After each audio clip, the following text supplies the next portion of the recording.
Hi there, this is Luise Heinzel. Nice to see you here today. You see me today in the middle of my process of making this friendship card storage box for the new Sizzix and Tim Holtz release. And I thought I'd turn on the camera and perhaps we can make a card together. So this box, as you can see, says best friends. I had the feeling when I saw this font for the first time that my make has to do something with friendship. I don't know why that is. I think it's because this font is a little bit like a tiny little bit chubby, cozy. Yeah, somehow like friendship. I don't know if you have feelings with fonts the same, but sometimes when I see a font, I have an association to something, and in this case, it was friendship. So I thought that this little bunny and this little chicken are best friends, and I wanted to give the cards that I want to make a home in this box. So the box is nearly finished. I have some tiny things to do, for example, something here on the back. So of course this will not stay like it is, but here you can see how the box is made, or from what the box is made. This is just some heavier, how do you say that in English? This gray cardboard material. This is approximately 4 millimeters, and I have constructed the whole box by myself. The paper that you can see here is just some backdrop paper, and I've added also some crackle paste with some oxide sprays, and I'm relatively happy how this turned out because I wanted to have this illusion that the paper and the paste is one, and I think the colors turned out relatively well for that illusion, so that you have an additional texture on this paper and you think that this crackled look is, yeah, like one, not paste and paper, but one thing. And for the construction of the box, I had some thoughts in my head that I also want to realize in a little different way on the cards that are in this box. So there shall be a total of 4 cards in the box in the end. Until now I have 2. And I want to have some of the elements that I have here on my cards as well. And today we're going to make one card together. But let me first tell you how this box holds closed, because, yeah, you know, it's perhaps not so visible in the camera. This has just 3 magnets here. After I had constructed the box, I have just glued these little wooden pieces here to these spots, and then I have added the magnets there. And here on the back of the lid, I have the other magnets. So then it closes like this. And the idea behind this box also, or one of the ideas, was to have something that is a little bit irregular and looks like a card when you look from the top to this. So if you have it like so and you don't look from an angle, then you could think, I mean, if you would take a photo, for example, you could think here's a card laying on a desk, and then when you look a little closer, you can see it's a box that looks like a card. And because of that, and because of, you know, layering of cards, I thought I put this little thing here behind this so that it looks like another layer. And in this case, it's like, you know, helpful to open the box, because you can put your finger below this little edge here and then you can just open it. And the same thing we have here on the bottom. So the box is a little bigger here. It has this little yeah, how do you say this? It's somehow an edge as well, isn't it? So basically this bottom thing is exactly the same size like this thing here. I mean, this distance here from the box. And you can hear, I don't tell you any measurements or something like that, because I haven't measured anything when I constructed this. I'm a junk journaler. I'm not a I can't speak. I'm not a card maker. I'm a junk journaler. And that often means that I eyeball things and that I take, for example, my focal points or the elements that I want to put here. In this case, that was this circle and the things around. And then I look how big the thing has to be, and I don't really measure. I want to try to give you an imagination of that during this video as well. I want to try to show you how I make my cards. That has several different reasons, but yeah, let's see. I will talk about that later. This video will probably get a little bit chaotic. Before I show you the cards, I will show you something that is only here on the lid and that will not be on the cards because of the bulk that this gives. But when we talk about the elements that we want to have on the cards and on here, then perhaps you want to also see like the differences, things that I have here and don't have here, but things also that have that the cards and the lid have in common. So here, this is an etc. piece, or actually there are 3 etc. pieces. I've glued them together to build this little shelf. And then I have cut out several different layers of these letters here to make them really, really dimensional. I'm trying to hold that to the camera so that you can see that better. To make this sturdy, I have taken some faux grass. Can you see these green little things there? Oh, please excuse my fingernail. This is uncharted mariner. It's not dirt. It's uncharted mariner. I'm so sorry. I have glued these little faux grass thingies there so that these letters have a little bit on the back to hold them, but of course the main glue is below, I mean on the bottom of each letter, if that makes sense. And here I have a little more behind so that you can see this is really, really sturdy, so this can't fall off. I mean, you can't drive over this with a car, of course, then it would break, but it's relatively sturdy. But I wanted this, like, you know, that this stands there, like on, like you have these, you know, these letters that you can put to your shelf, for example, or you can build words and so on. I wanted to have something like that here. And yeah, so this is only here, this shelf, but I wanted to have something on the cards that reminds to this shelf.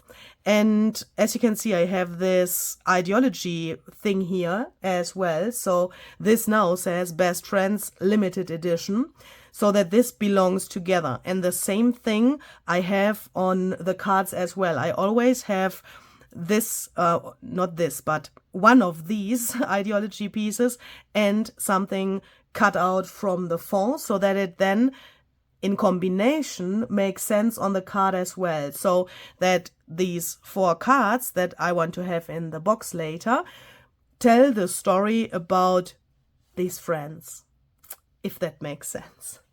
So let me quickly put this out of the way and I will show you the cards that I already have too. So that is 50% of what I want to do.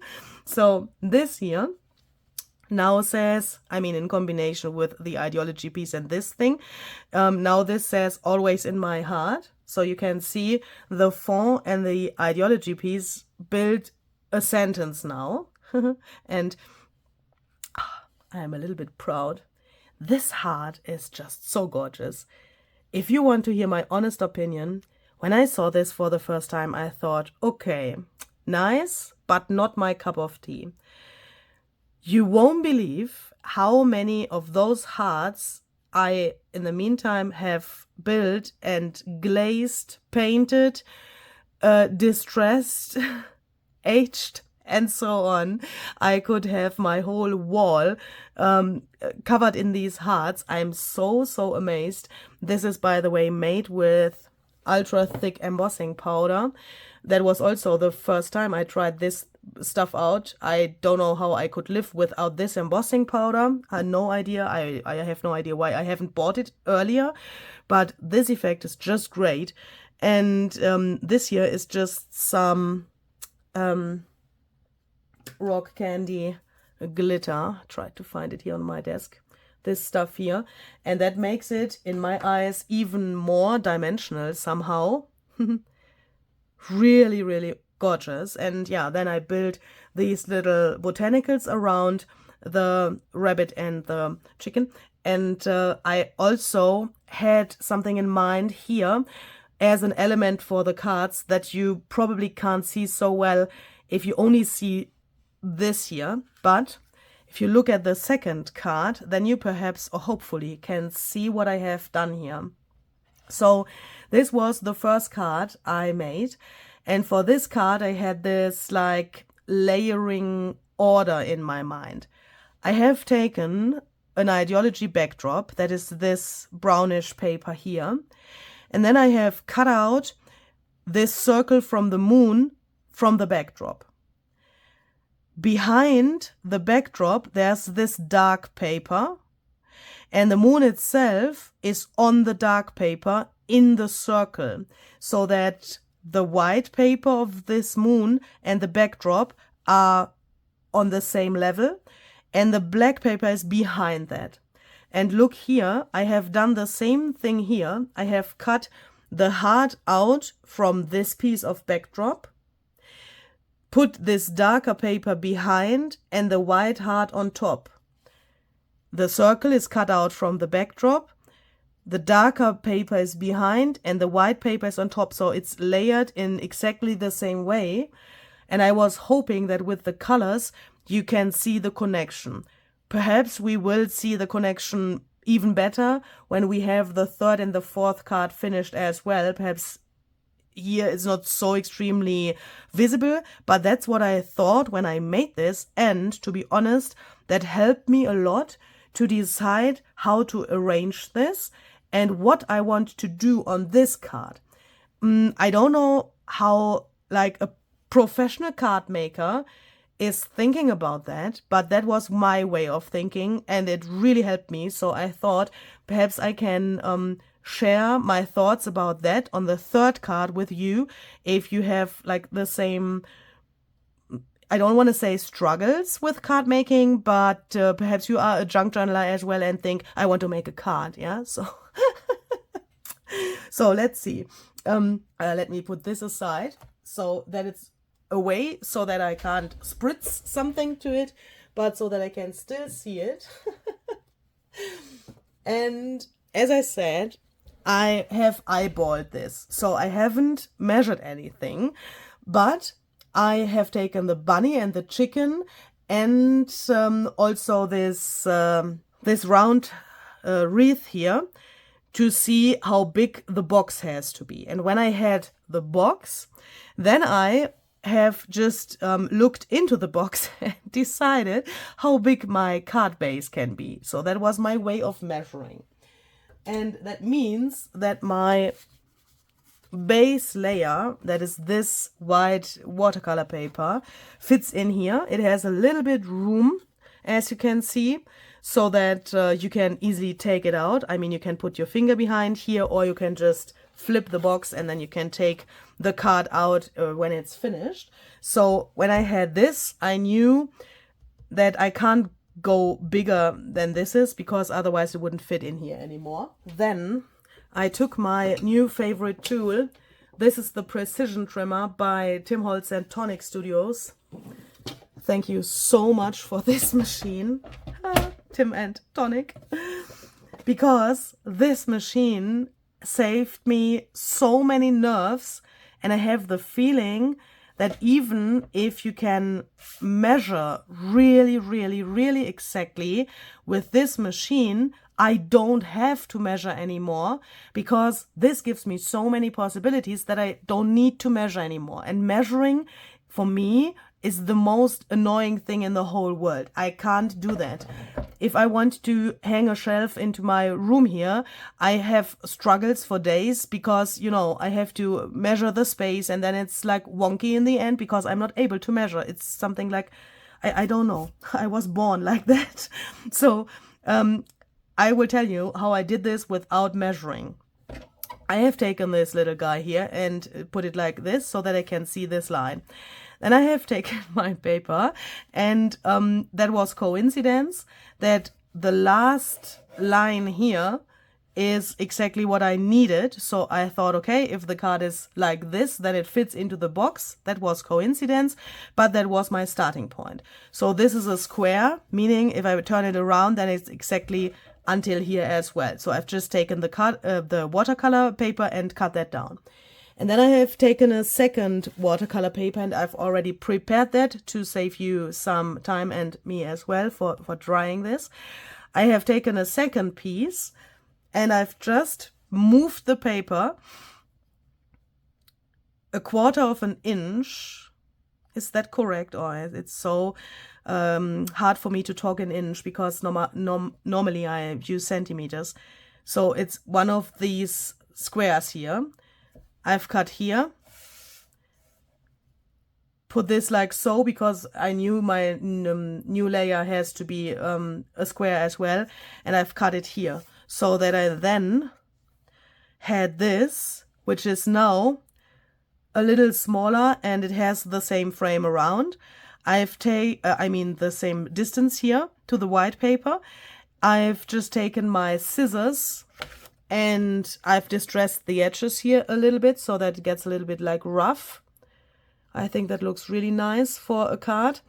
And I have used some Distress Spray Stain and Oxide Spray Uncharted Mariner here and some Frayed Burlap Oxide Spray. So then, how do you say that?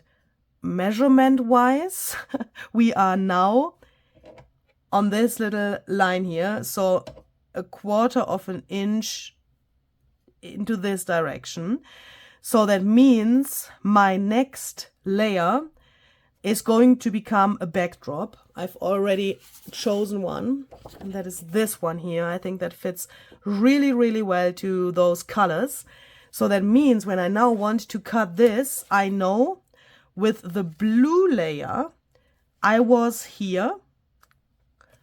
So then I have to move one of these lines here to the right.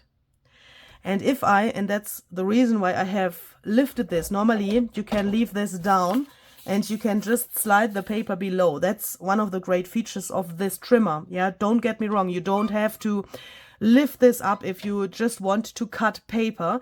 But for me, it's really helpful that you can lift it up and that you have a really big space below here, because if I have more papers, look, I can just place it like so, and then this whole thing fits below here, and I can lay it down here and I can see where I have to cut with all of my layers here. That really helps my imagination to see what I'm doing here. Yeah, now I know that I have to cut here, but if I had, like,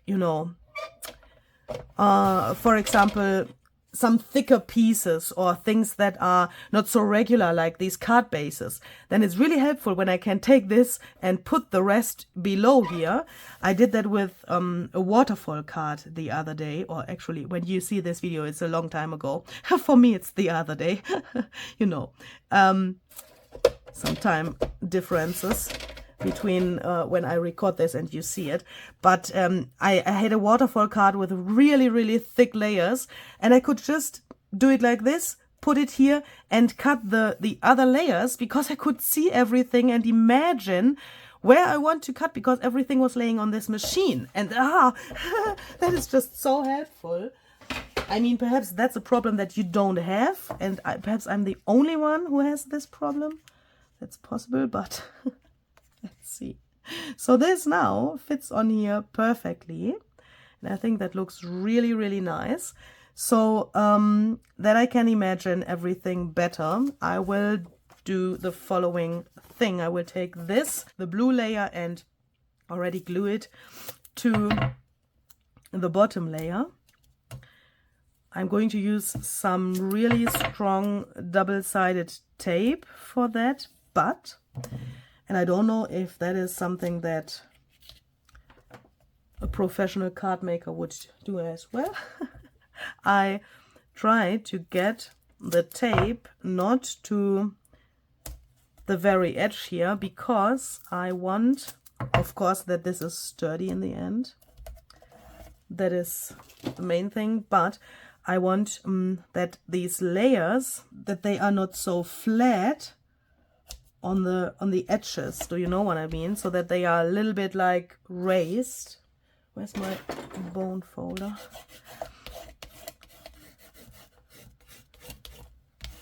And I'm a little bit excited about this video, to be honest, because this is a try of showing you my real process. You have asked for that for so many times, and especially for such a long time. When I have shown you my ideology Halloween journal from last year, I have tried to...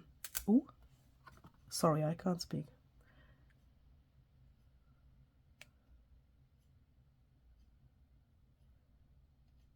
I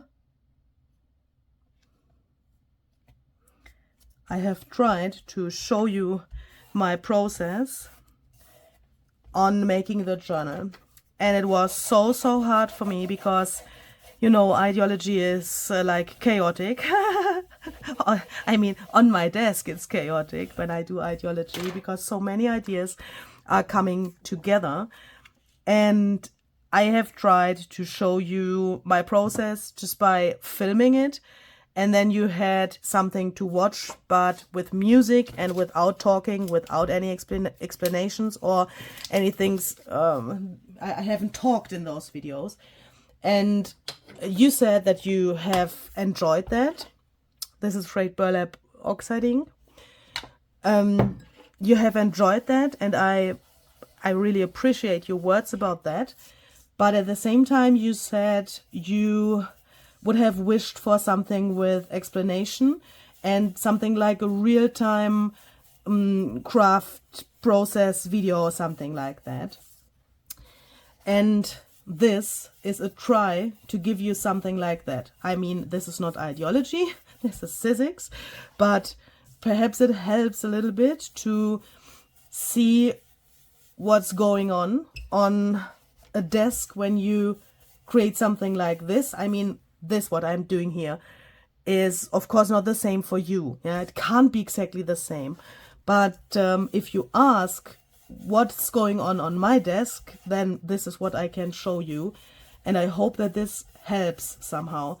I also have the feeling that some of you think that projects are done within minutes. I mean, there are those projects, yeah. You can have an idea and you think, okay, I have to do this and this and that, and then it is ready and it has taken you 5 minutes or 10 minutes. But in the most cases, and especially when you see videos about that, it's a little bit like a longer time that the person has needed to create that. And that's not only for me, but for other people, of course, as well. Because you have to prepare your desk, you have to put your camera here, you have to, you know, do everything around the project. Things that don't have to do anything with the project, but with filming and all the stuff around. Do you know what I mean? The camera setup and so on. And not only because of that, but also because of the editing process of the video. Is that too light? I think I have to blend that a little bit more. The whole thing can, you know, you can see a video and you think, oh, that card was made within 10 minutes because the video is 10 minutes long. And then you could get this like illusion that the card has taken only 10 minutes. Yeah, and that's the reason why I'm doing exactly this here. I mean, look how long the video is, and then you will immediately see that this is like some kind of different video than I normally do, because I want to show you my real process. And why am I doing that? Because you have asked for that. So you get it, of course. But at the same time, this is like an experiment for me as well. This is totally new for me, because normally, you know, when I make something like this, I don't talk to myself. And let's see how this works. It's totally irregular here. And I also want to have this a little bit darker, because this paper is a little bit lighter than the others. And I want to have this like brownish look on all of the cards to stay in this frayed burlap brownish scheme, or how can I say that? Yeah, perhaps like this. If this is too light, we can still later make it darker. So I will take this now to my sewing machine and I will sew around here. Okay, so here we go. I have chosen a white thread so that you can see it, that it's stitched. That's also the reason why I have inked it first and then, did the stitching, so that it's like there but not too extremely visible. I think on this paper this turns out really, really nice. That looks nearly like fabric. I really like this effect. And this shall then later on go on here somehow like this. That was the easy part. So then the theme of this card is take risks. And I have here the word together cut out from this cool friendship font. And I want to have this here somehow, somewhere, I don't know if here or wherever. I'm just, and that's how I always do it, I'm just playing around and put it here to see how it looks and how, especially how big it is. So let's first place these letters here. That doesn't have to be so exactly, but somehow exactly, so that I can see how wide the word together is going to be in the end. So that this now says take risks together. And I think that is something that is a part of a friendship as well, that you do that.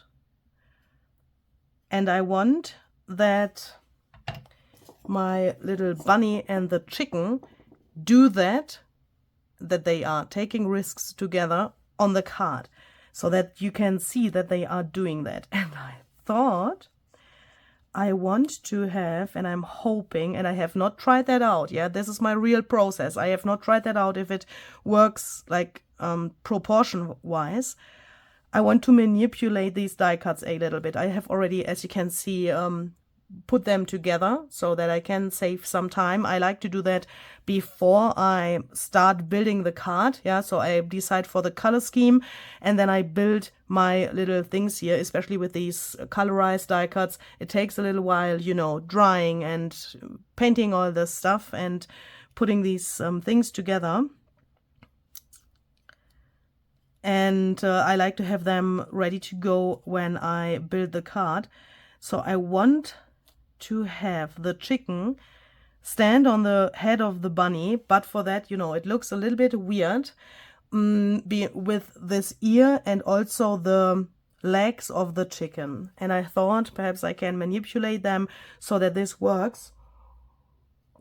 And I want the bunny like standing on an egg. I have the eggs here and I have not colored those yet because I couldn't decide for the color they need to have, or this egg has needs to have, before I started this.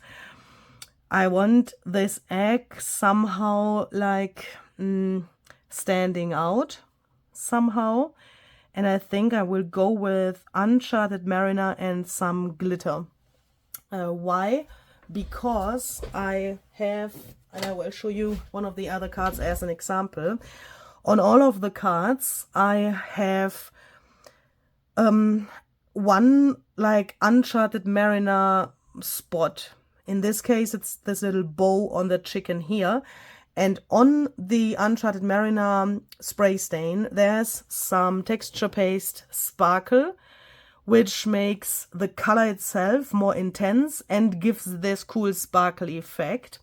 And I thought, here on the egg, that could be the right thing, because it's something like, you know, the bottom somehow, and perhaps that can look great. So I have several eggs here so that I can also change my mind later if it looks not so nice like in my head at the moment. And perhaps we should also include some brown, because we have this like frayed burlap brown here. So why don't we try to make the egg really blue, turquoise-ish blue. So let's spritz some Distress Spray Stain Uncharted Mariner and also some water. And that's now, here's the reason for my weird finger, because I like to dip that on a little bit. I want this really, really intense, like so. And this, I think I want to do something a little different so that this layer also gets a different color. And I'm just realizing that I think I miss a piece of the egg. Let's do it like this. And where's this little spot? Where's this little... oh. How is this meant to go together? Let me see. We need this layer and then this layer. Okay, so this layer is only shown here. Okay, now I have it. And then this, I always have to take these things in white and put them together so that I can see how they have to be built. So that means this layer only shows this here, and then this has to be really dark, and this can be a little lighter. Okay, so let's take this and let's spritz this with Uncharted Mariner as well. But let's just leave it and don't add water. And since this is, I think I want to, I'm so sorry. That's so weird. So let's just lift a little bit of this off so that then this gets a little lighter shown through here. And then this is also lighter, but I will add another color here as well. And on this little spot there, which is later shown, I want to have some, yeah, something like this. Hopefully that dries exactly like it is there now. And on this one, I want to add some frayed burlap oxide spray. But I will take the nozzle of this thing, just put this here like so, and then take this and come on.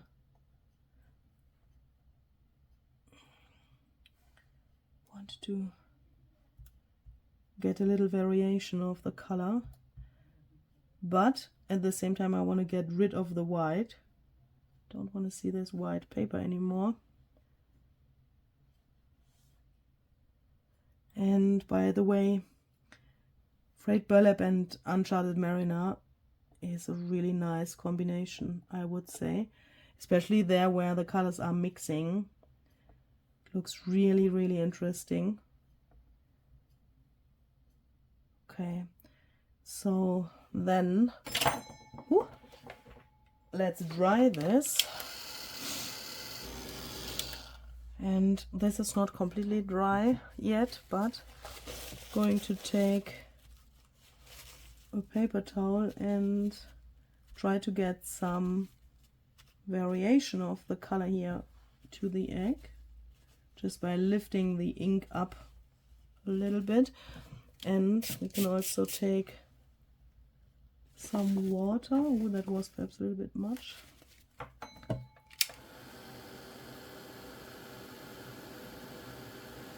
So that it doesn't look so regular. Then I'm going to take some collage medium to glue this together.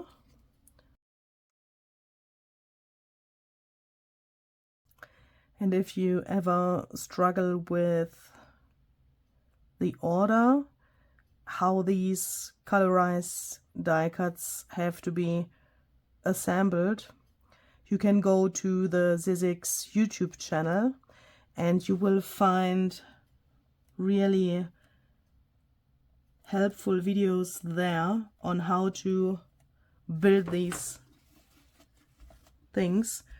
They show you, like in a little like animation video, how you have to build up the single layers of these colorized die cuts. To be honest, when I first bought a colorized die cut, I was a little bit overwhelmed because I didn't know about those videos on the Sizzix YouTube channel. And when I found them, I was like, oh my goodness, it's so easy. Once you have figured it out, you don't have to think about it every single time, because then, you know, when you have the die cut and you have built it up, then you know the order and you know those single pieces. You can immediately see what is what, and you will immediately see what has to go where. And with those videos, it's really helpful. So thanks to Sizzix for doing that for us. Because only on the package, I mean, this is not the color that it has on the package. Yeah, so if you build those colorized die cuts exactly like they are on the package, then it might be a little easier because you can follow like the picture somehow on the package. But if you want to change the colors, it's sometimes not so easy to figure that out. And with the videos, it's actually really, really easy peasy. So now the hard decision is where to put the sparkle paste. That means we have to decide which part of the egg shall be glossy and has the sparkle, or get the sparkle. Let's see. And another thing that I now have in my mind is that when I put this texture paste sparkle onto the egg, the colors will change a lot, especially on this top layer, because we have the frayed burlap here. This will turn into some brownish color, bluish brown, and it's relatively hard to imagine how it will turn out. It will be a little like surprise, but let's see. I think it needs to have this here, because then it also looks perhaps like a little sugar on the egg. This paste will dry translucent. So if you apply this, you might think, hey, this is white, but when it dries, it's translucent. I think I'm going to try to put this only here first on the top layer to see how it looks, and if I like it, and if I think I want to have the next layer also with this sparkle, then I can still add it there later. And perhaps you might wonder, why the heck is she doing this like so weirdly? I mean, you could of course put the paste onto the layer before you glue this together. That would be a possibility as well. Then it's probably easier to apply. But for me, and that's also a reason for this video, For me, it's I can see what is going to happen here now when it's assembled. I have some problems with my imagination when I have all of the loose pieces in front of me. I can't imagine so well how that will look in the end. So this might look a little bit strange and difficult, and it might seem that there are way easier solutions for doing this. But for me, this is the easiest solution. And why am I showing you that? That's an easy reason, because I want to show you that something that looks easy doesn't have to be easy for you, and the other way around. You can see something where you think, why is the person struggling so much with that? For me, it's really easy. And you can have those things that are exactly the other way around. And some things might look not logical, yeah, when someone is doing something or showing something in a video. But for the person in the moment, it's the most logic thing in the world and the most easiest thing. And I think that is the beauty of crafting and sharing what you do, because that way you can see how other people do it. And if you perhaps struggle with something, you can always think, okay, how is the other person doing that? Perhaps I can try it out like that as well. And perhaps you will find a way that you, for doing something where you haven't even thought about that way before. And I think that can be really, really, yeah, not only inspiring, but helpful and all of that. And I want to have, how can I manage that? I want to have this like a little irregular, and that it gets like a little texture. Like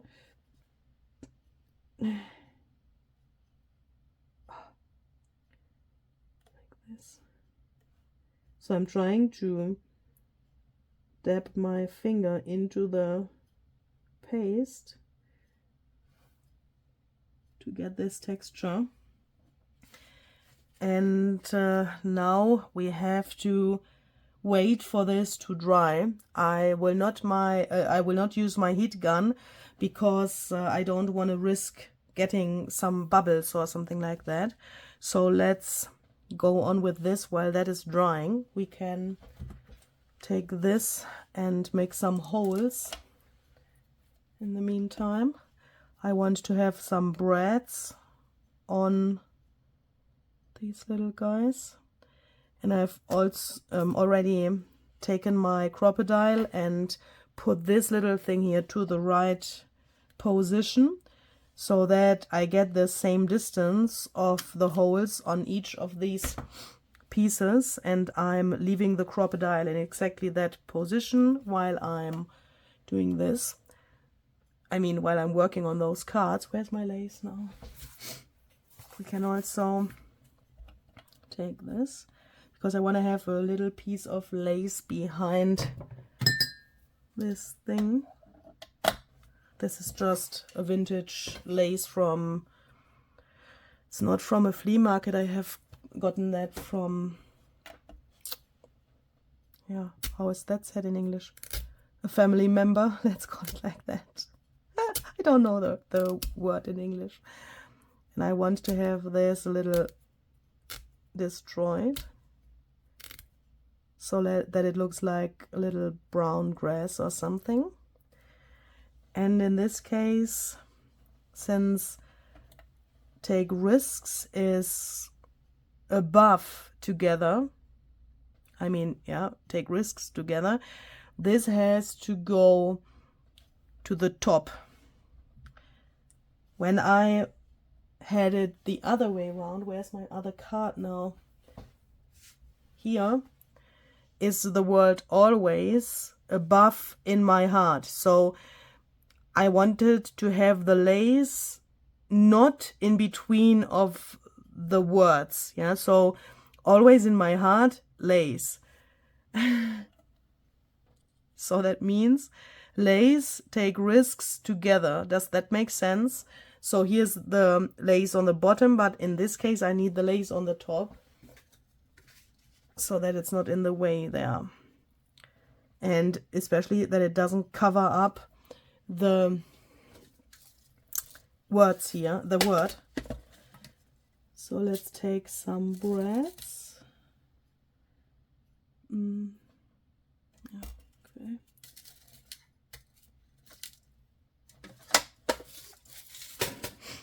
And I'm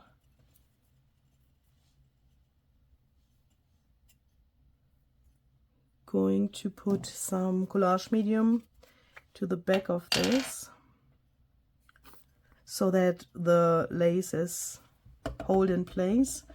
I will glue that a little more secure later, but just for this step it's enough so that I can also have these pieces as one. I really like that when I do such kind of projects, that I assemble those pieces where I'm 100% sure that they will stay in that combination, so that I can imagine better how it looks when, you know, the lace is behind this thing, and I can take that as one piece and take it around and decide for the right position. So then we can take the brads and bring them through here. I will close them on the back for now. Later on I will open that again to be able to, you know, poke that through the card when I know the right position for this. But this way the collage medium can dry and the lace is attached here. So then it looks like this. I think this is really cute. So then we should think about the ear and the legs, and especially something like another layer, because I want to have something on the card here. On the first card I have cut out the moon. On the second card I have another layer and I have cut out this heart. What can we do here to make something like more dimension? I mean, we could also cut out something from this layer, of course. Take risks together. What could that be? Some flowers in the back could be nice.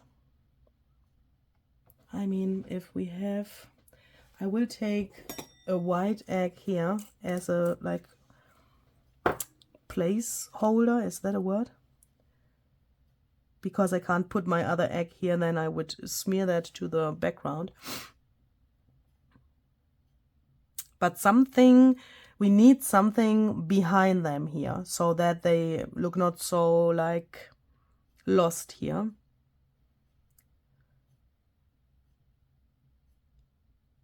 And I think it would be really nice to cut something like one of the wildflowers or so from the background and have then something darker behind that. Let me see. Please don't be confused about this weird packaging. Sizzix has not changed the packaging, but these are, you know, we get the prototypes of the die cuts and then we get them in something like a really weird package. But please don't be confused.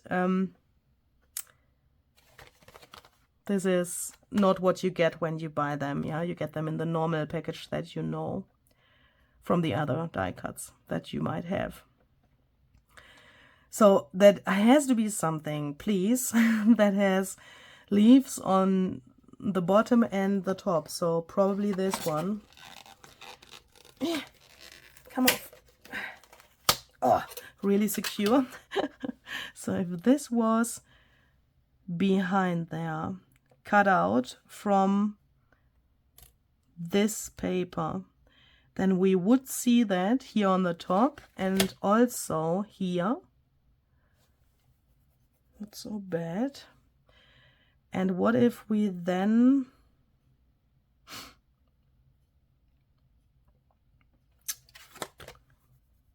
also take this here and I mean, we would cover up a lot of this, but I think that looks great anyway. Perhaps like so. And oh, Louise, you have to turn it around because this then, oh, that is very good. This goes a little bit, can you see that when you hold it? Like, let me place it here. It's, look, it goes a little bit to the left. And that is good because if I have it here, then it goes a little bit to the left and we will see more of this. This is relatively straight. If we perhaps put it here like this, then it's relatively straight. And then we could have something that goes here to the other side. And I think this one, come off. Holy crap, this tape is just so strong. I mean, it's good, but we could have this here like so. And this would go. Is then there enough space for the word?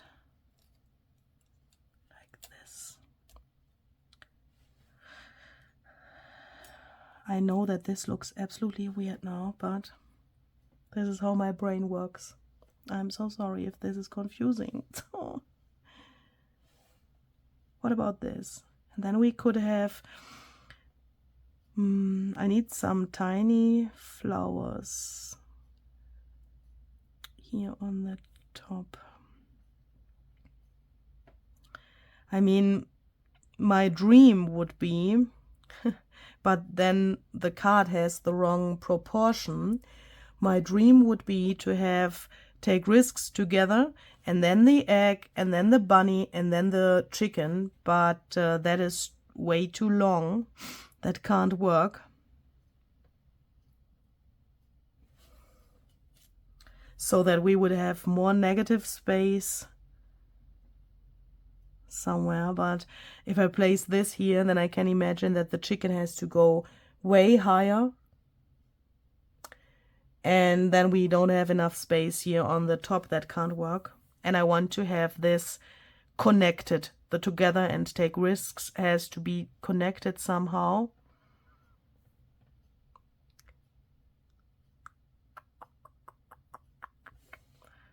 But I think we could also perhaps later on when it's cut out, take this and put it a little bit more to the left. Just like this.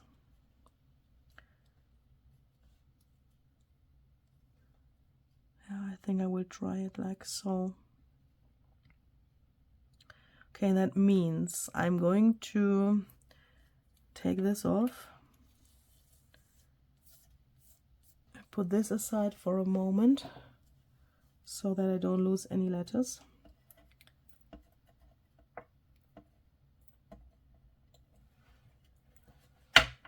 And then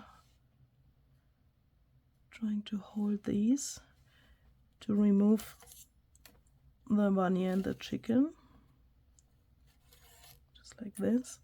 Remove this egg without moving the die cuts, and then I will go to my die cut machine and cut these out from the backdrop layer. Okay, so here we go. This worked really, really well, and I really love how these wildflowers look in the negative way. Do you know what I mean? So, I mean, this is normally what you would have... oh, excuse me. This is what you normally would have left over, of course, but I really, really like how this came out, and I like to play around with the negative things as well. So then let's see which paper we can place behind this backdrop, to make the flowers darker. I need them darker because, you know, the thing behind the moon is darker as well. I don't know if you can follow my thoughts. The circle of the moon is cut out from this backdrop, and the paper behind is darker than this. So in my imagination, this has to become darker as well, especially because these animals are so light. So we need some contrast here, I think. Even if when I look at this, when it's light, it looks cute as well. But I want it to match this and the other card. So we have to go darker. And here the moon is white. So I have cut out, and I don't know what to do with that yet, but I have cut out the same flowers from white paper as well to see if we can play around with this white contrast as well. My main problem is now, this was the paper that I had used for the moon and also for the heart on the other card, and this is all I have left over. I don't have this backdrop twice. That is my main problem, but let's see. I still have this, and this is what I have used on the other card here. So perhaps to get this connection, is that really the same paper? Yes, it is. To get this connection, perhaps we could also use this. So let's see how that would look if we put that. Oh, behind here, look. Oh, that is okay. So we don't need to go through all of these. That is fantastic because I already like this. That is really, really beautiful.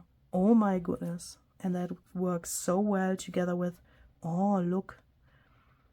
Oh, okay. So now we can just take this and cut this to the right size. So this, yeah, okay. Just wanted to double check if this is correct. Otherwise, I would have the next problem with the paper, because this is also the last of this design. I don't have this again. So let's see. And by the way, I think I haven't mentioned that yet. I will of course link all of the things that I have used here down below for you in the description box. I have a blog post on my website about this project, and in that blog post I also have, of course, all of the links to the die cuts from this release, so that you can check that out there.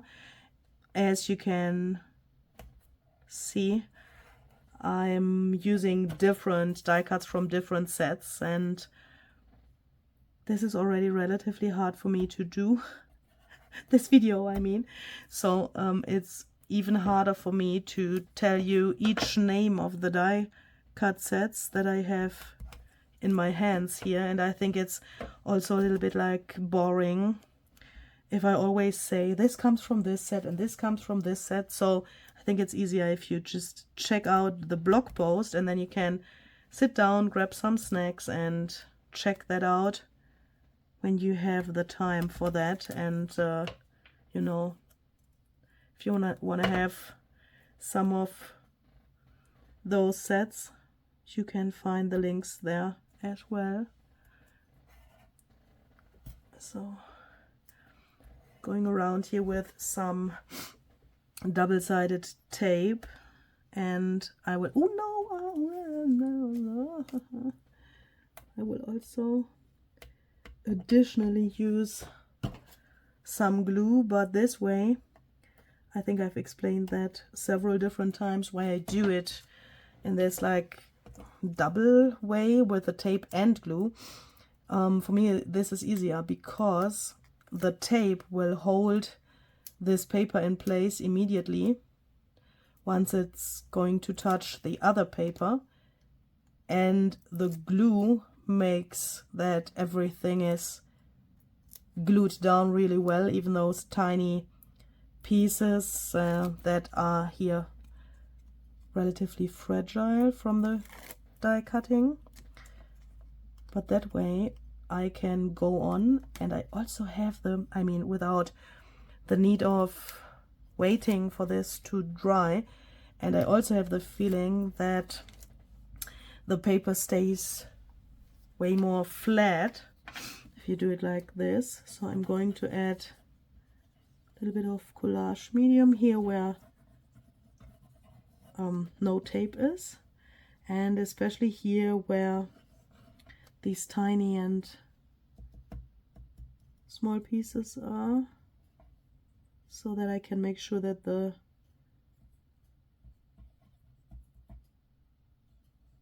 oh no, oh no, oh no, holy crap, oh no, I'm just thinking, what if I okay, forget it, Louisa, it's too late now. I was just thinking, what if I want to have some of the white elements behind this, but now it's too late. And it's perhaps also not such a good idea, because I want this to be really flat on the other layer. And if I put something in between, then of course that would be visible. But I'm still thinking about this white contrast that we have on the other cards as well. If I can do that here somehow also. But I think I already have an idea. Haha, how to do that. Oh, perhaps that's even better than what I thought before. Okay, so let's take this. And now I'm lining this up here.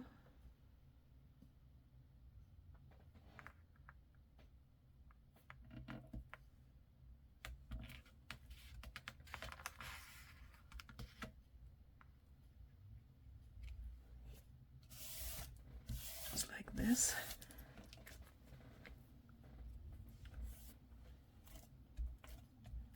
Then I take a brayer just to make sure that I have everything attached really well.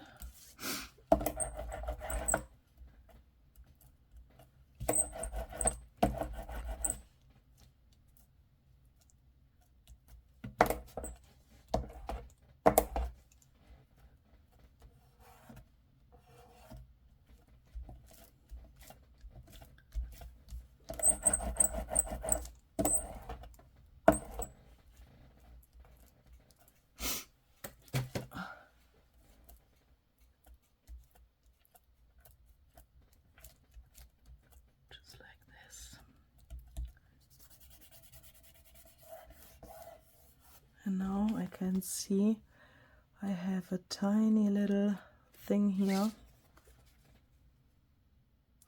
It's relatively regular and it doesn't bother me so much, but at the same time it also looks a little bit weird. So we are going to cut that off. It's really only a tiny little bit.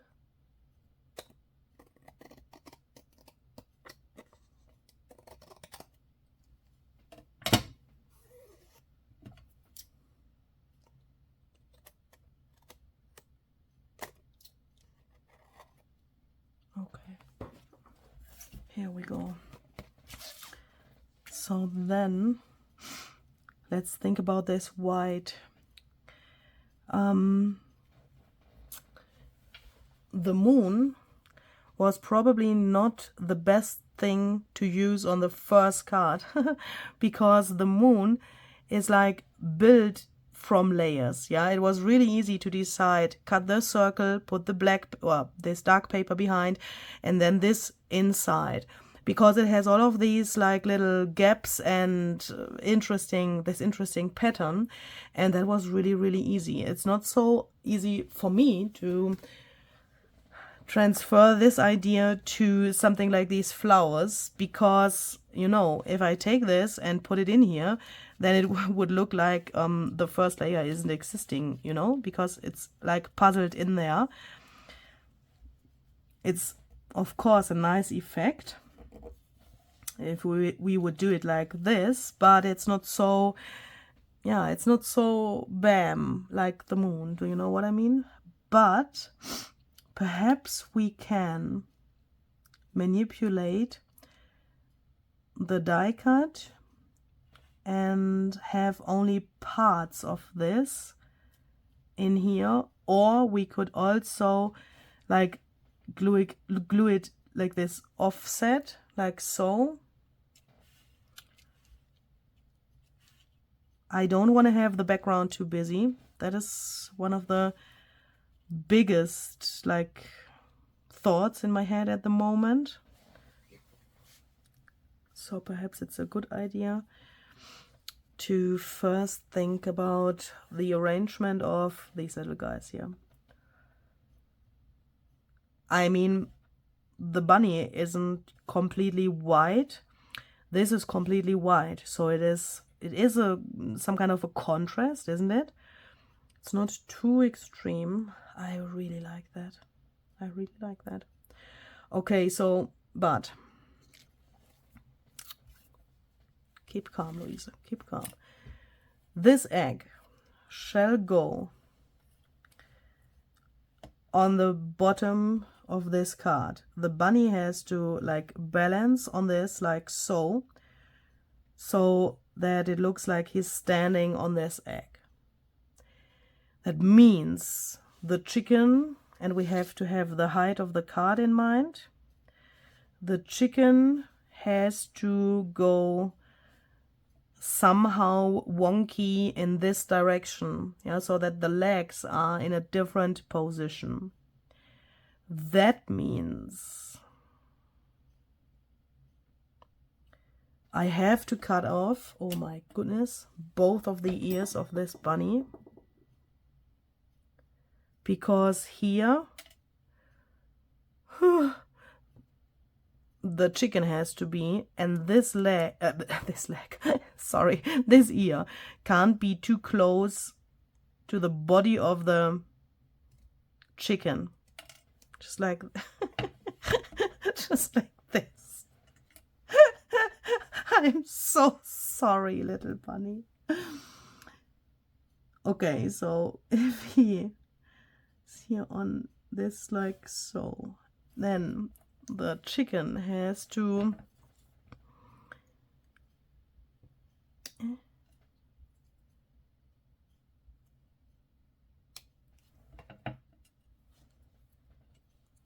be on here somehow like this, and with cutting the legs I can later on just place them there where they, you know, have to go. Where's my tweezers?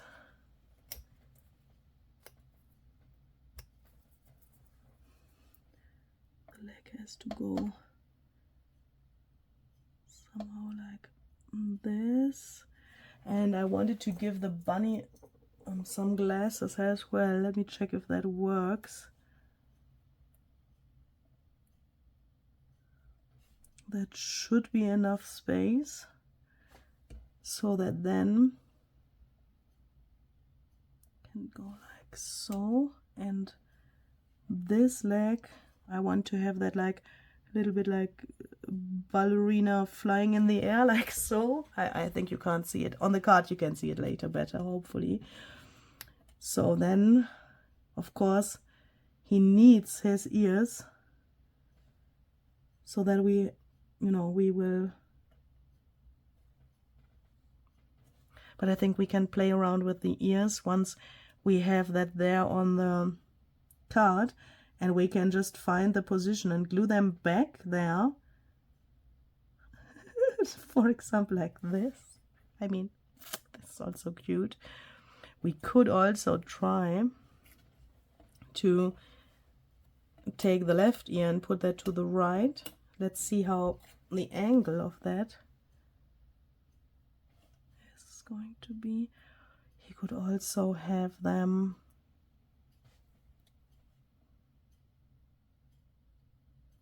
So perhaps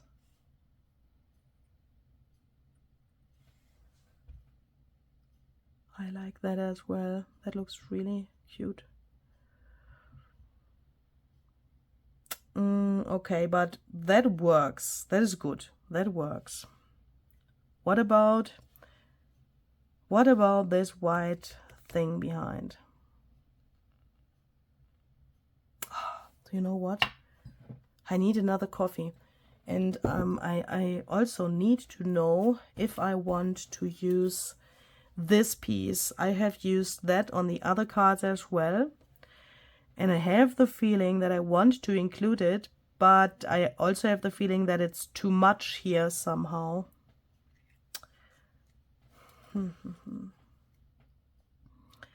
I mean, probably not the whole thing.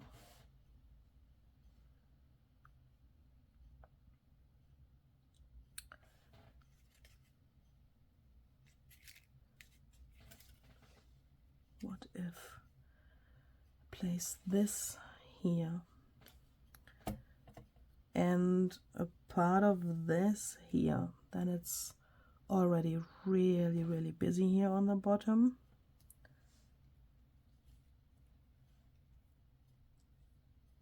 And this would be behind the word together, and I don't know if that looks so nice.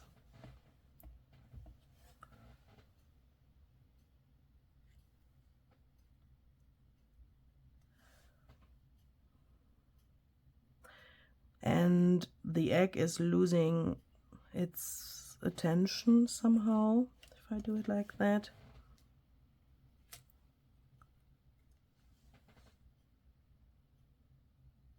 I absolutely hate this. This is not nice.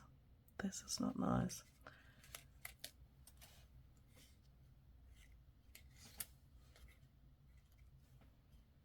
The egg has way more contrast when it's like this, but it's flying in the air somehow at the same time.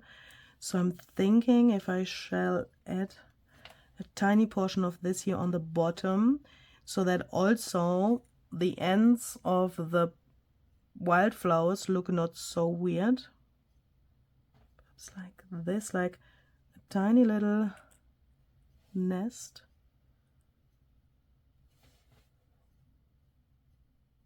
Just like this. I'm really not sure if I like that.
On the other cards, I also have some feathers behind the animals, so that they look a little bit more fluffy, and not only look, but that you can also feel the fluff. So I want to first find some feathers that are big enough to do the same thing for these. That's also, like, you know, an element that I want to have on each of the cards. I'm just realizing that my feathers are really weird. This is, I want to have, and that is something like really weird in my head, I want to have the same fluff on each card. not so easy. Oh, what about this little thing? Perhaps this is enough for the chicken.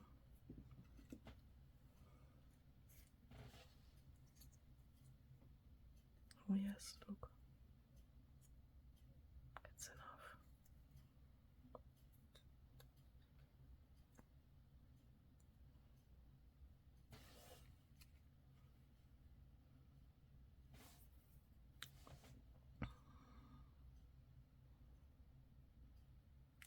That gives him somehow something like a shadow,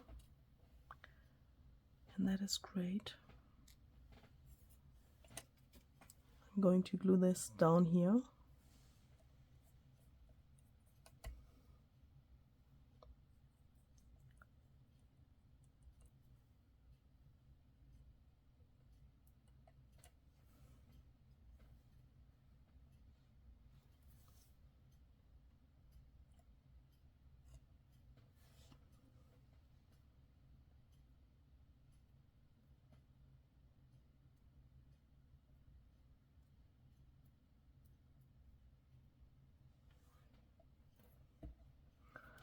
And then we need more fluff. Ooh, for the bunny.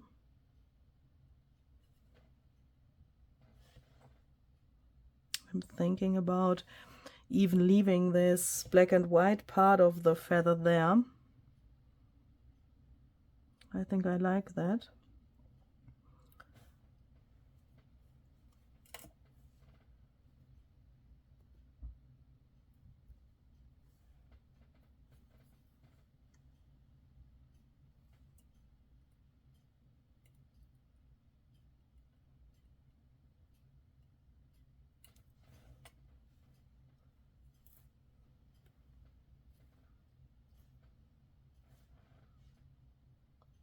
But this one leg has to be like free somehow, so that there's no fluff close to the egg. I think that would look a little weird.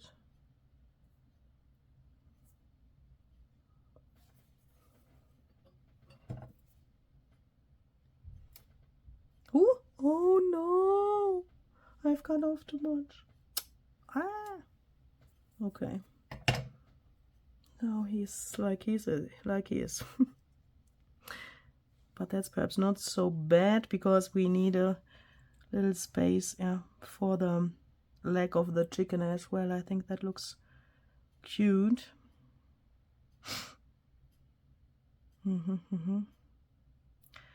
And I also want to have this white flower in the back somehow.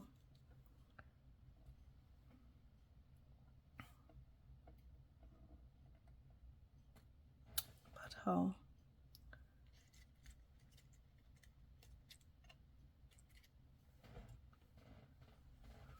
I'm not sure about this, but let's see.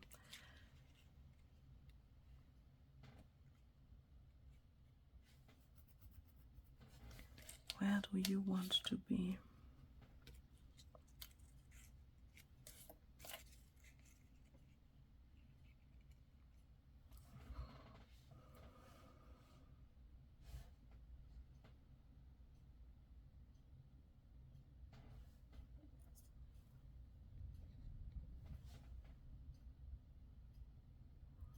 That looks absolutely weird. It's totally separated now. First I thought it's better when the flower is here on the right, but I don't like that.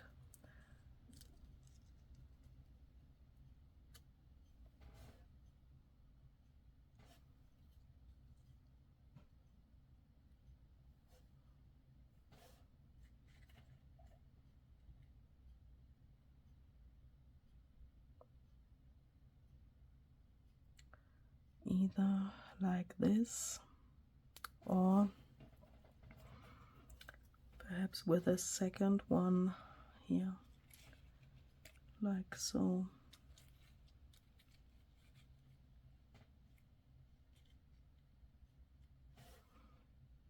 Yeah, I think now it makes sense. Now they are in between of these, and that is, I think, not so bad. Yeah, so I will first now glue the white flowers to this, and I can also glue this to the blue layer, because I know that I don't want to cut out more things from this. So we can do that so that it can't move anymore.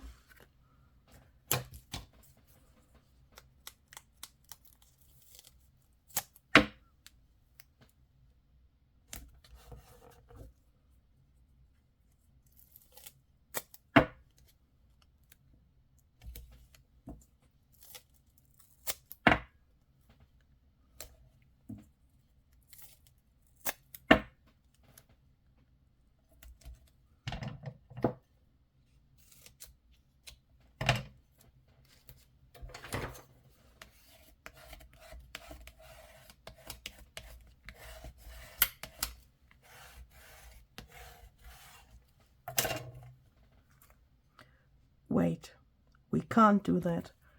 Wait, wait, wait. We have to, oh my goodness, we have to poke the holes for this thing before I can glue this down. Oh, I'm happy that I realized that, because I don't want to have the legs of these breads shown below this white thing, and I don't want to have this distance there. But I will take some paper clips so that this can stay in place and that I can imagine better what I'm doing here. Okay, so this goes here.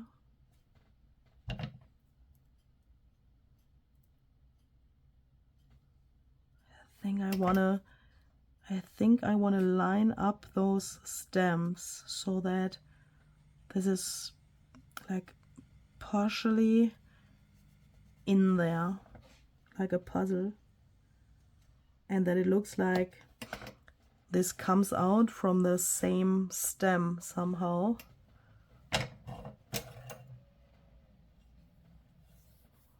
Where's my collage medium? Ah, here.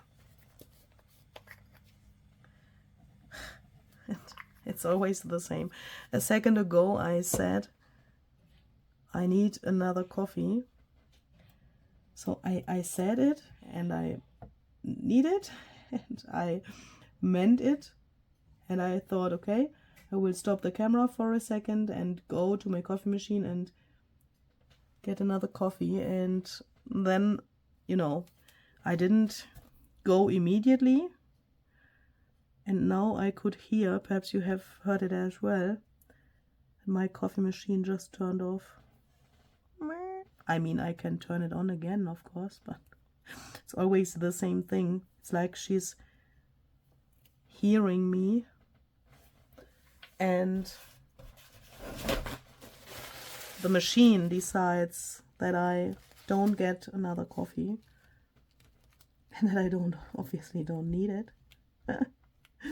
And I'm always wondering, how can my machine know that?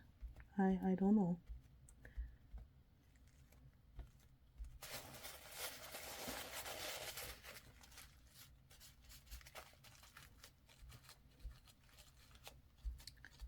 Okay. Can we do a similar trick?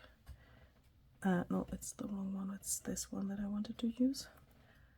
Can we do a similar trick here as well? So I think so. Look, when I put this in here, like this puzzle, I don't know if we will see that later, but in this moment, I have the feeling that it needs to go in there. And perhaps also here. Yeah, I like when this is, yeah, it looks like it's one somehow. And since we have the moon on this other card, which is like meant to be like a little puzzle, do you know what I mean? I like to have these like, you know, an illusion that it's meant to assemble like I'm doing it now here, also like a puzzle. That is really weird, I know. But I have the feeling when I put this in here, it can go into this little slot.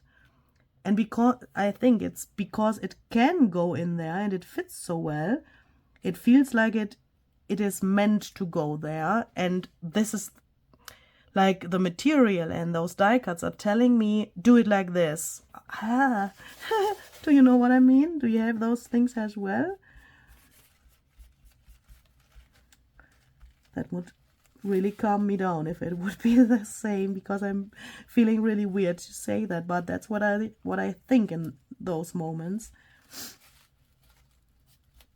Because now also this here in the background doesn't look like a leftover piece anymore, because this is just, you know, the negative what you normally would throw into the trash can, and now it becomes like something that is meant to be like this. And of course it's also another way to use your die cuts, yeah, so that's perhaps a nice side effect. I have my coffee. My world is okay again, I would say. So I think the next thing I want to do is I want to see where the word together has to go. I made the experience with the first card with the moon, that, I mean, this sentence is really long. We have a lot of letters here, and we have 2 lines of the letters here, so this took a lot of space on this card. But yeah, and this word is not so big, and we have only 1 line, but I want to make sure that it's not too close to the bottom and to the frame of this top layer here. So perhaps we can do this here. And then find the position for this. Oh, with this white, look, that's what I meant. This white thing of this flower is relatively, oh no, hopefully this has enough space now. I don't want that to overlap.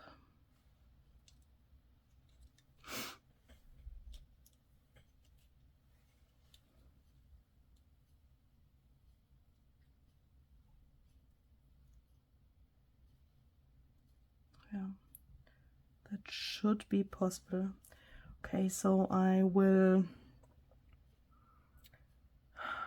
glue that down and then find the position for this, so that this is like centered over, centered, yeah, centered and over this. I hope that makes sense. I think this is okay. So collage medium.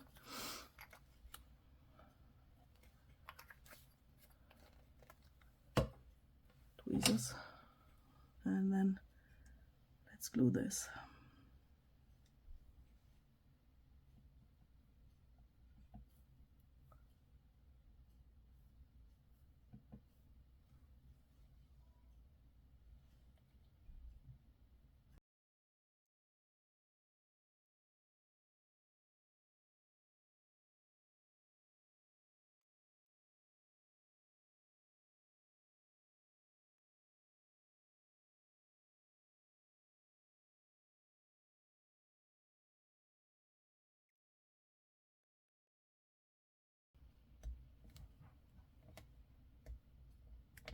I'm trying to get this leaf off again, and I'm a really lucky girl because it works.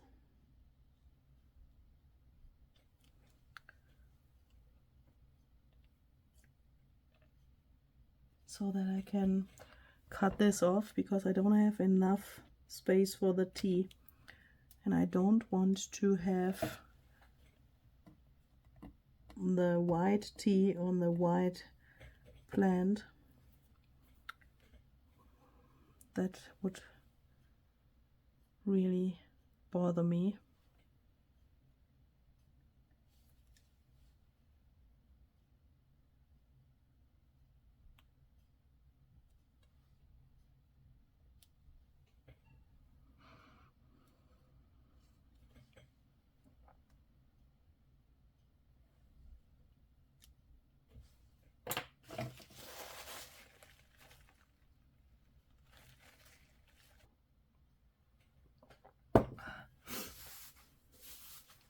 So then I can take this, and now I will take out one of these breads so that I'm able to make a hole into this layer. Let's check the distance of this, compare that with this one, just a little higher perhaps, like so. So then it's approximately the same.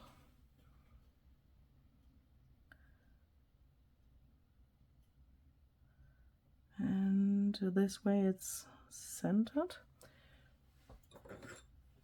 So then I press this down to be able to make a little mark where I have to poke the first hole. And I found out for myself that I find it easier and it's more sturdy in my eyes if you poke the hole through this layer with, for example, an awl or a thicker needle, instead of using the crocodile again.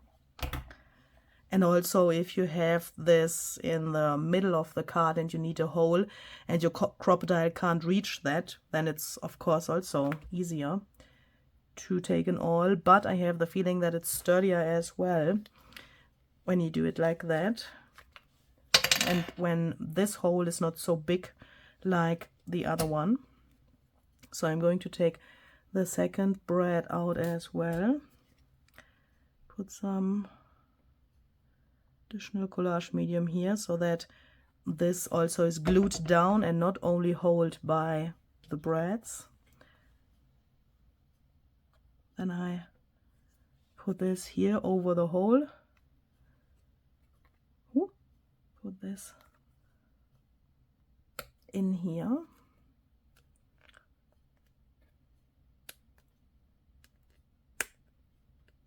Hey, where's the second leg, please? Oh no.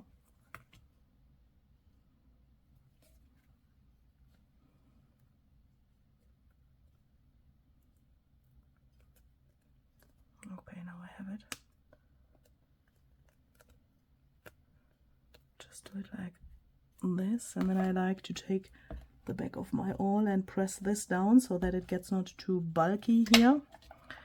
And then you see I have only this first bread there. Where's my ruler now? So that I now can take my ruler and measure the distance here. 3,7.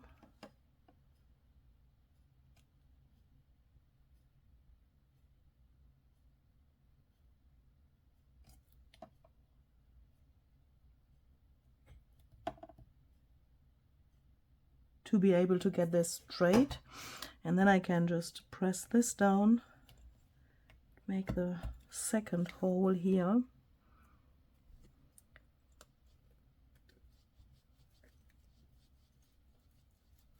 Ooh. Just like this.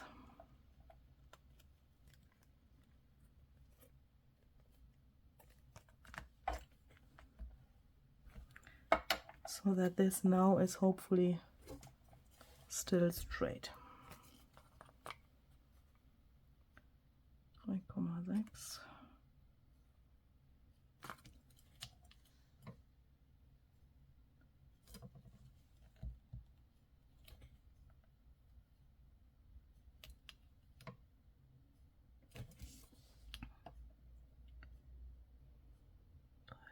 3,6. Wonderful. So that I then can now take this and glue this down to this layer. And that way the legs of the breads are hidden and they don't make bulk.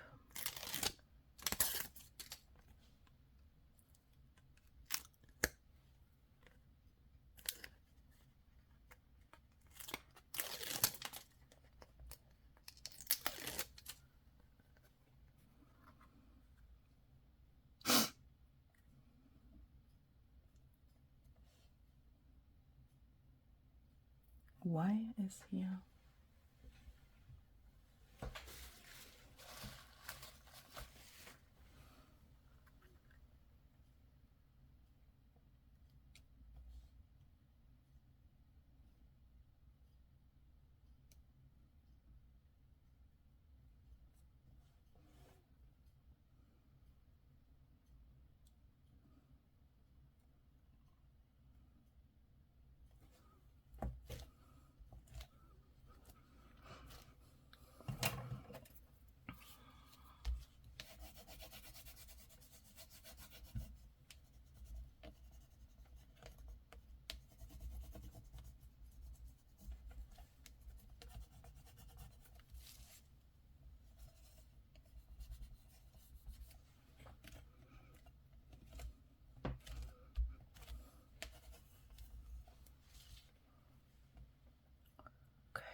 So what about this bottom area here and this weird little egg? Shall we add something behind or not? I mean, I definitely want to have a foam pad or something behind the egg so that it comes up a little bit so that we get more dimension. The same for the bunny and the chicken.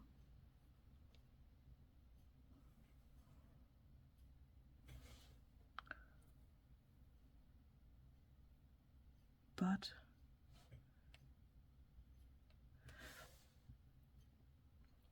what about this area here?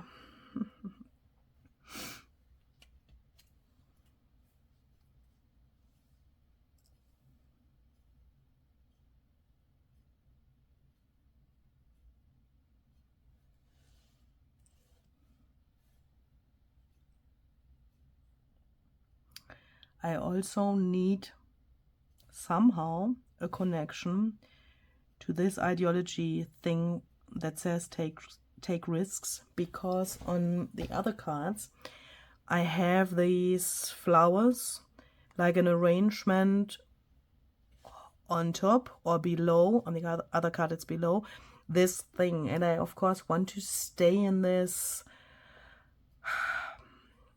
construction of the card. Or does that make sense? So if I want to do that, I need a connection somehow. And I'm thinking if I shall cut this here and here to have only this round thing there, but it covers a lot of these flowers. That looks a little bit weird, but it would connect the egg to this. But I'm not sure if I want that.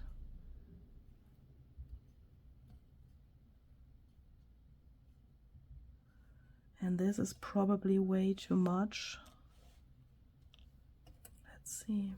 We will not know it if we don't put it here. I mean, the bunny, oh, the bunny covers up a lot of the wreath. That's not so bad, because then this blue is still there and this round element would be still there. But yeah, why not? Why not? You would see it, but it's really in the background. And then if I cut it there where my fingers are now, we would have like a C shape or something. And the egg could sit in here. I also like it with these little leaves here. We could perhaps add another like additional little flower here.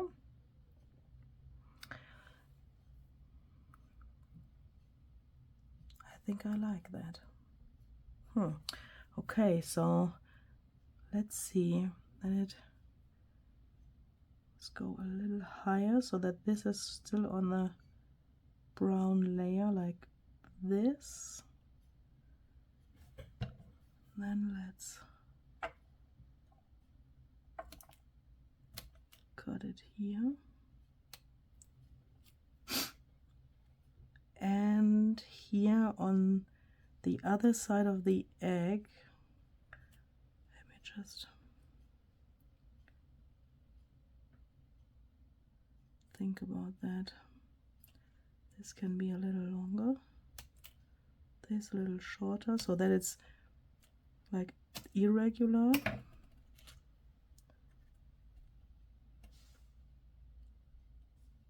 And I want to have these ends here on the bottom a little round, so that it looks not so like cut, even if it's cut. On the other side it will be covered by the flowers that I want to add there, so that that is not so important. We won't see that later anymore.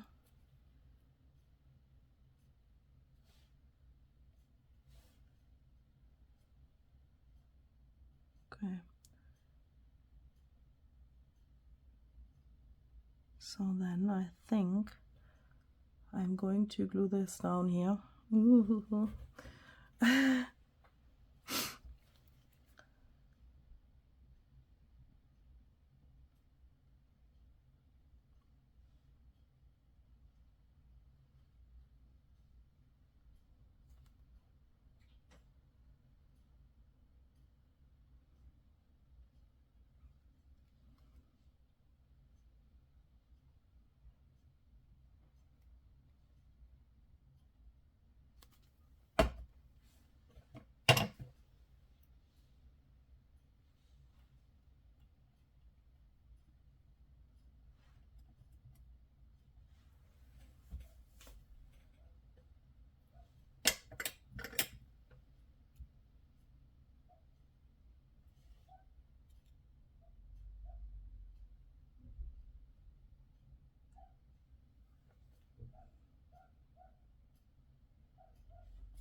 And then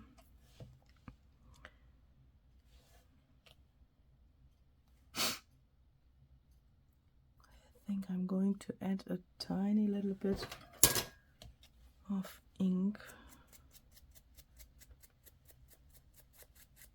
to the egg. This will only hold on the very edges of the egg because we have this texture base there, but here on this edge I have the feeling that it makes a little difference, and the edge of the paper is then also a little brown instead of blue. Perhaps that makes a little difference as well. I don't know, perhaps it's only in my mind.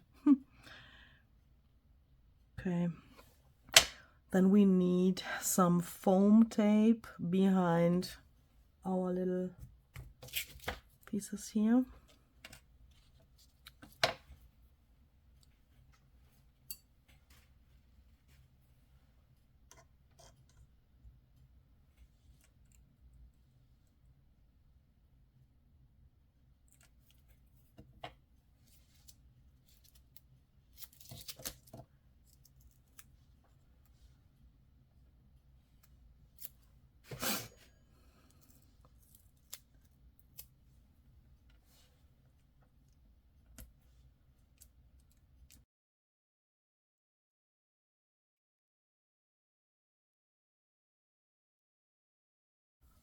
Yeah, I really like that this egg, and the other things will do that as well, gives this natural shadow there. That makes such a big difference. Ooh.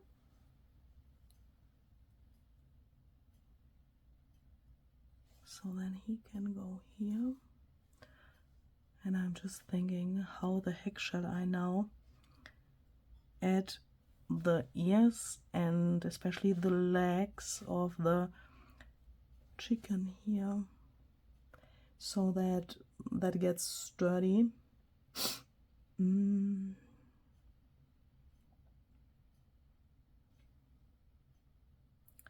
this area also looks still a little bit weird. Thinking, shall we go a little closer to the middle of the card? But then the chicken covers this white plant. I want to see that. I want that the rabbit and the chicken are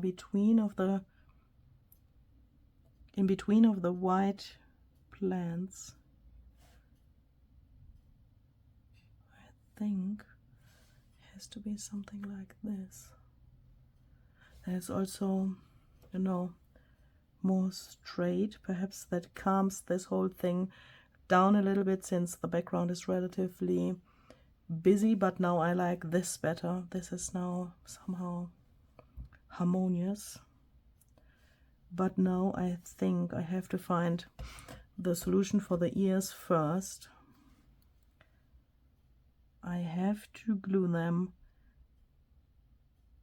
either with foam tape, exactly like so, then it would look like they have been there before, or behind the head a little bit. Okay, so let's put foam tape to them.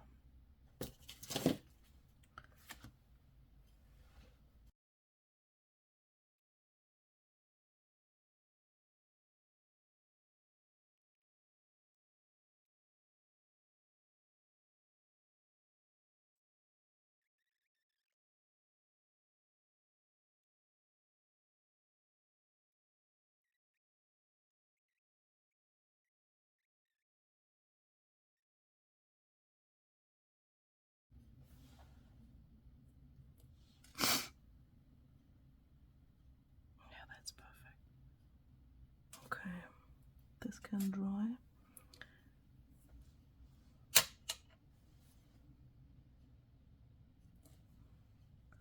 So then I'm going to glue the egg and the other things down.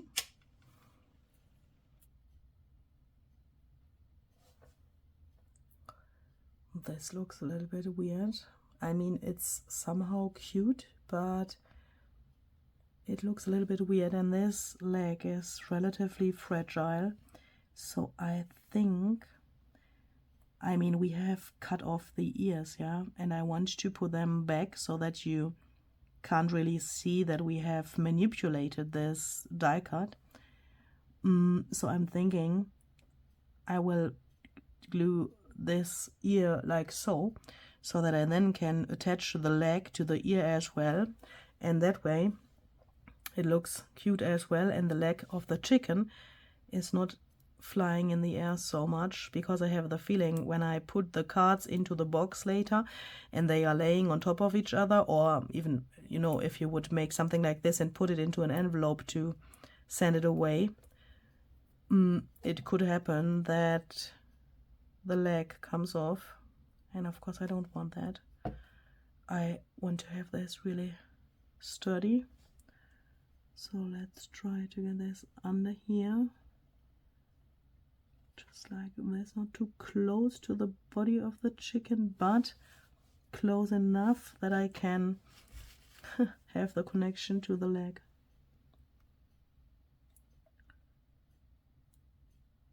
Yeah, that should be enough.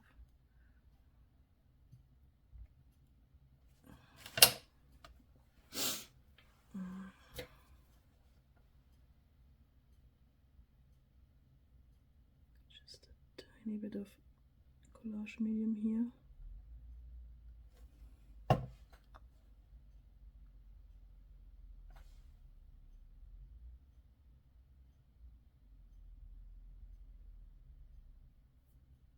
Just like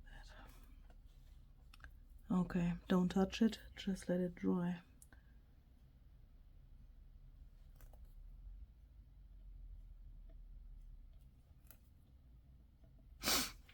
Oh, what an operation. But I like this really much. Okay, so then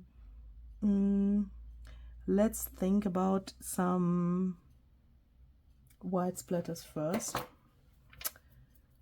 I also want to add some more tiny flowers, but I want to splatter first to have the splatters only on the background and not on the things that I want to add now. I have done that in exactly the same way on the other cards as well.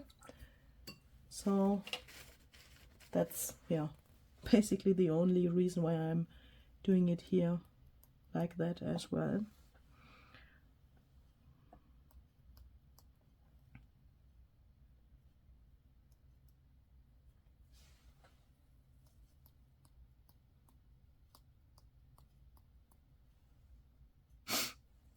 Oh no.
So I'm going to let this air dry.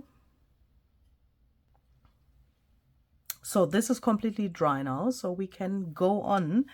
I want to add some tiny flowers here on the bottom so that the egg looks like, yeah, not, I don't want to say that it's sitting in a nest or something, but it's like flying in the air a little bit, still flying in the air. And I also want to add some flowers here, I think mainly here on the left of this white thing here, so that the lace can still peek out and that we can cover up the cut parts of the wreath here.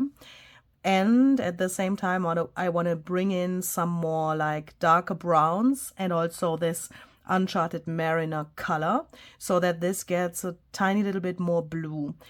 And another idea for the elements of my cards is to combine the Ideology bouquet flowers with these die cut flowers. So you can see that here on this card, I have used them for putting them into the center of these flowers and also making little arrangements. So here there's also one of the flowers below here, I mean one of the die cut flowers, but I think that looks really, really nice. And I've also done something similar on the lid of my box. I will show you this here also in detail. So here, for example, I think that's a really, really nice combination, and that makes, I mean, I love these die cut flowers, yeah, don't get me wrong, I really love them like they are. But having another material here as another layer makes them not only more dimensional, but also like a little bit more realistic in my eyes, even if I have used like blues for these, yeah. I mean, these little leaves here, for example, you wouldn't find something like this in nature or this year. I mean, it's blue, yeah. So, but I think it looks really like, you know, a little bit like Easter. We are talking about friendship cards here, but at the same time, I mean, that doesn't have to do anything with Easter, but the bunny and the chicken are, you know, somehow Easter. Do you know what I mean? So I tried to get the colors like a little bit like Easter as well, if that makes sense. So let's try something like that. I have already cut out a ton of these, and I have done that by taking a piece of watercolor paper, and I have sprayed that with some Uncharted Mariner spray stain, some Distress Oxide spray Uncharted Mariner, and also some frayed burlap oxide spray, so the same colors that we already have here. And as you can see, these turned out relatively blue. That's because this plan was not so 100% successful, but I want to use a little trick, and that's the same trick like I've done on the egg with the texture paste sparkle, to get the frayed burlap color out a little bit more. Here on the egg, to be honest, it's not brownish enough for me, but we will balance that in a second just by adding one of these flowers that will then be a little bit more brown so that we have that color there as well. And I think that can look really, really beautiful. Just thinking, this here has already a nice color, but it looks a little bit weird here.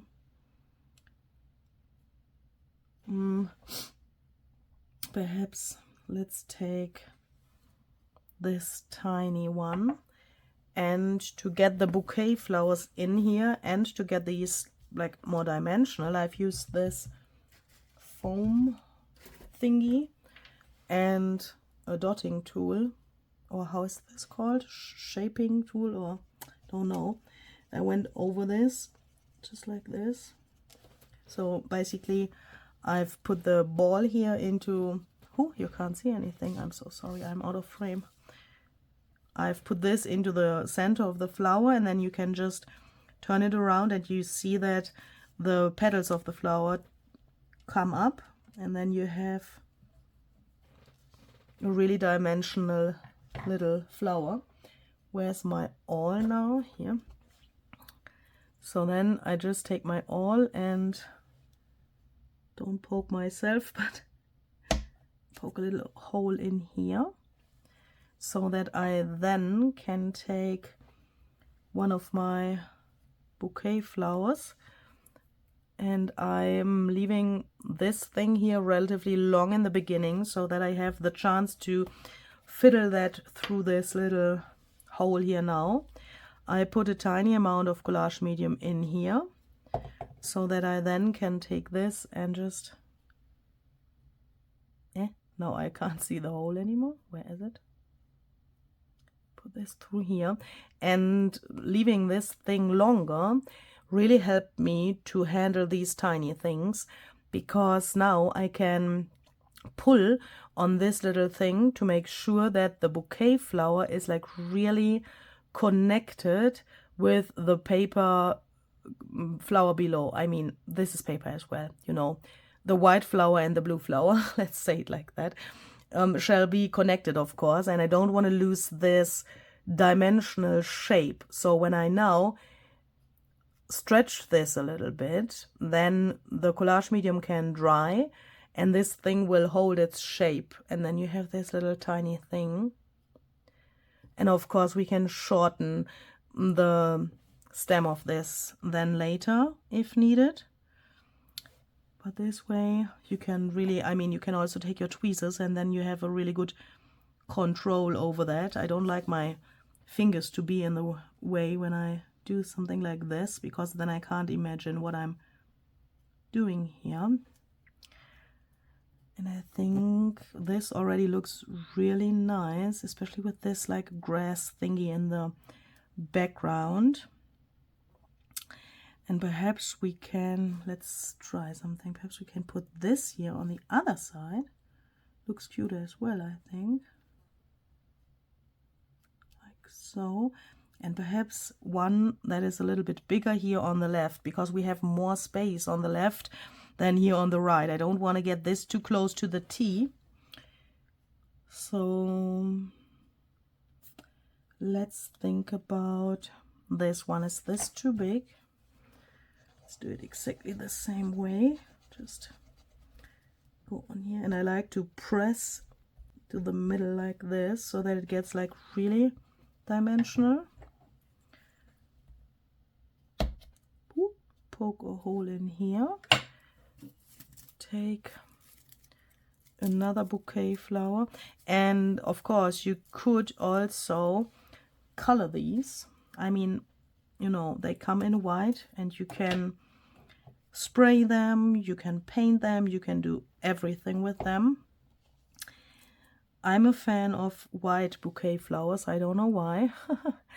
But of course, if you want to have more color on such a card or another project, you could also stain them. But in this case, I want to have a lot of white on my cards. That makes it like, you know, they are relatively cute because of the characters, but I want to have them at the same time like a little elegant, or how can I say that? And with this white, I think that works relatively well. And that's the reason why I'm leaving the bouquet flowers white. That's probably too much. That looks absolutely weird because it's not 3, you know, it's not an odd number. That looks absolutely weird. I don't like that. But I think the flower, either this one or this one, has to go on the left side of the egg so that we don't lose this nice effect here, especially with this like little detail on the egg. I don't want to cover that up. So the decision is this or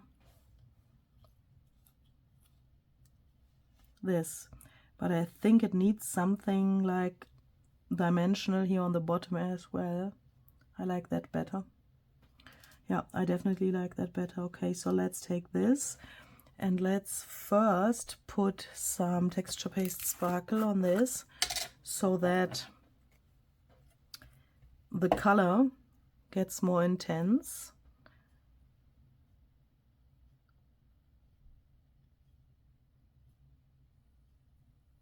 Because this was oxide spray as well. And when the paste is going to dry, this gets really nice and intense so that it stands out a little bit more. It's not so like backgroundish anymore. Let's put that into this angle perhaps, and then take this little guy. Let's cut this a little bit shorter so that it's not peeking out.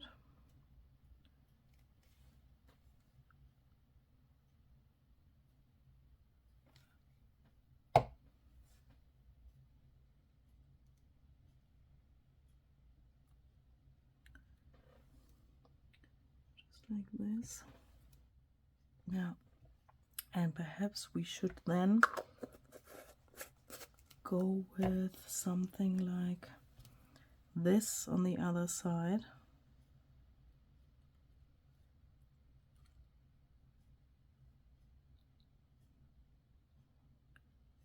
Yeah. But this is also relatively invisible because it has not so much contrast yet. Let's see, what about these little berries? These little berries are meant to glue on here. So now they have the same color, but we can of course change that as well. So I will first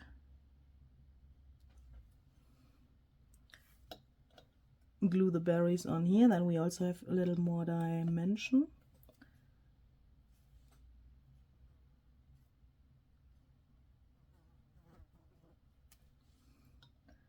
Let's quickly dry that.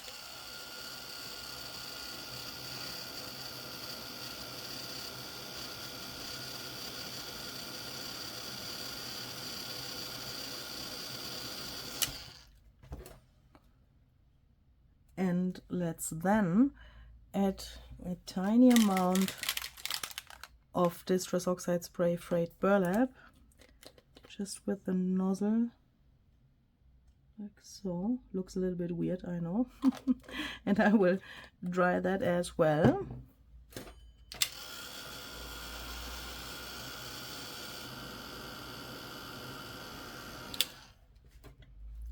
And now it looks like it has disappeared, but please believe me, it's there, and we will make it visible in a second with exactly the same trick like we've done before, using the texture paste sparkle. But same reason as before, I will first glue this down here to be able to imagine where these little berries exactly are, and then let's give this a second to dry, and then I will add the texture paste.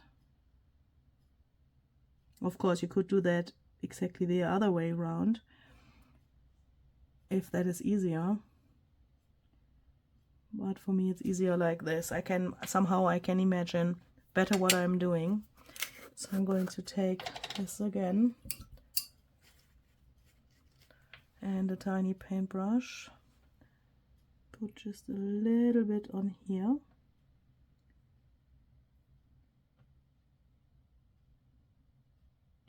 and when that dries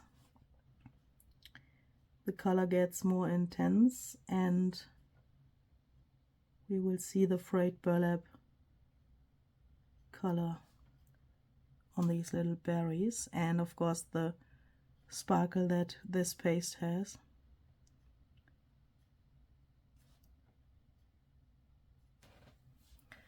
And I think since this is going to change the color as well, we can, I mean this little like grass thingy there, we can perhaps also add a tiny little bit of the paste here to the leaves, just the tiniest amount.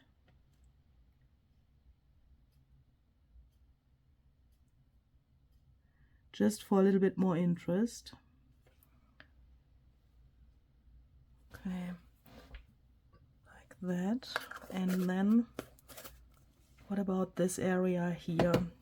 We still have this thing. I think I want to go a little bigger here on the left with the size of the flowers, I mean, because the animals are relatively like raised and I want to get this dimension here as well. I'm just thinking this is my favorite flower of this whole set. Let's see if that is too big, if we add that next to the other one and also with a bouquet flower in the middle, or I mean in the center. I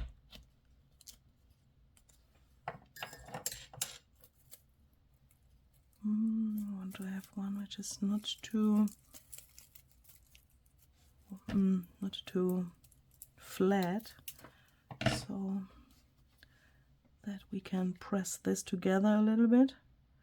Then it's like, you know, thicker but not so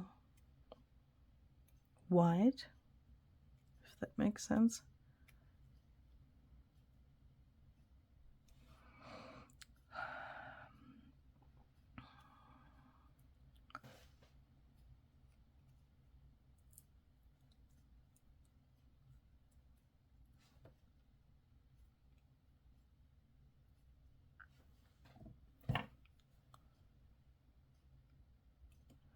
don't want to cover up too much of the words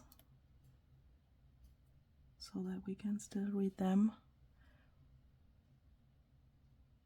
Yeah. And I think when we put it here like so, perhaps a little bit more to the right, and then add a little sparkle paste to some of these areas to make them a little darker, I think that looks really nice, and that connects this egg area with this. I really like that. So I'm going to glue these down.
And then let's perhaps take, I thought about this leaf,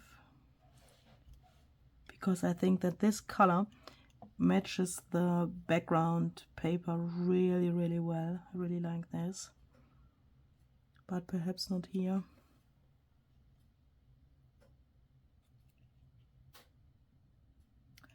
This is relatively, it's like a little diva. I've experienced that on the other cards as well, but that's because of my, not because of the leaf, but because of my arrangements here, because this is relatively straight in shape and everything else is like a little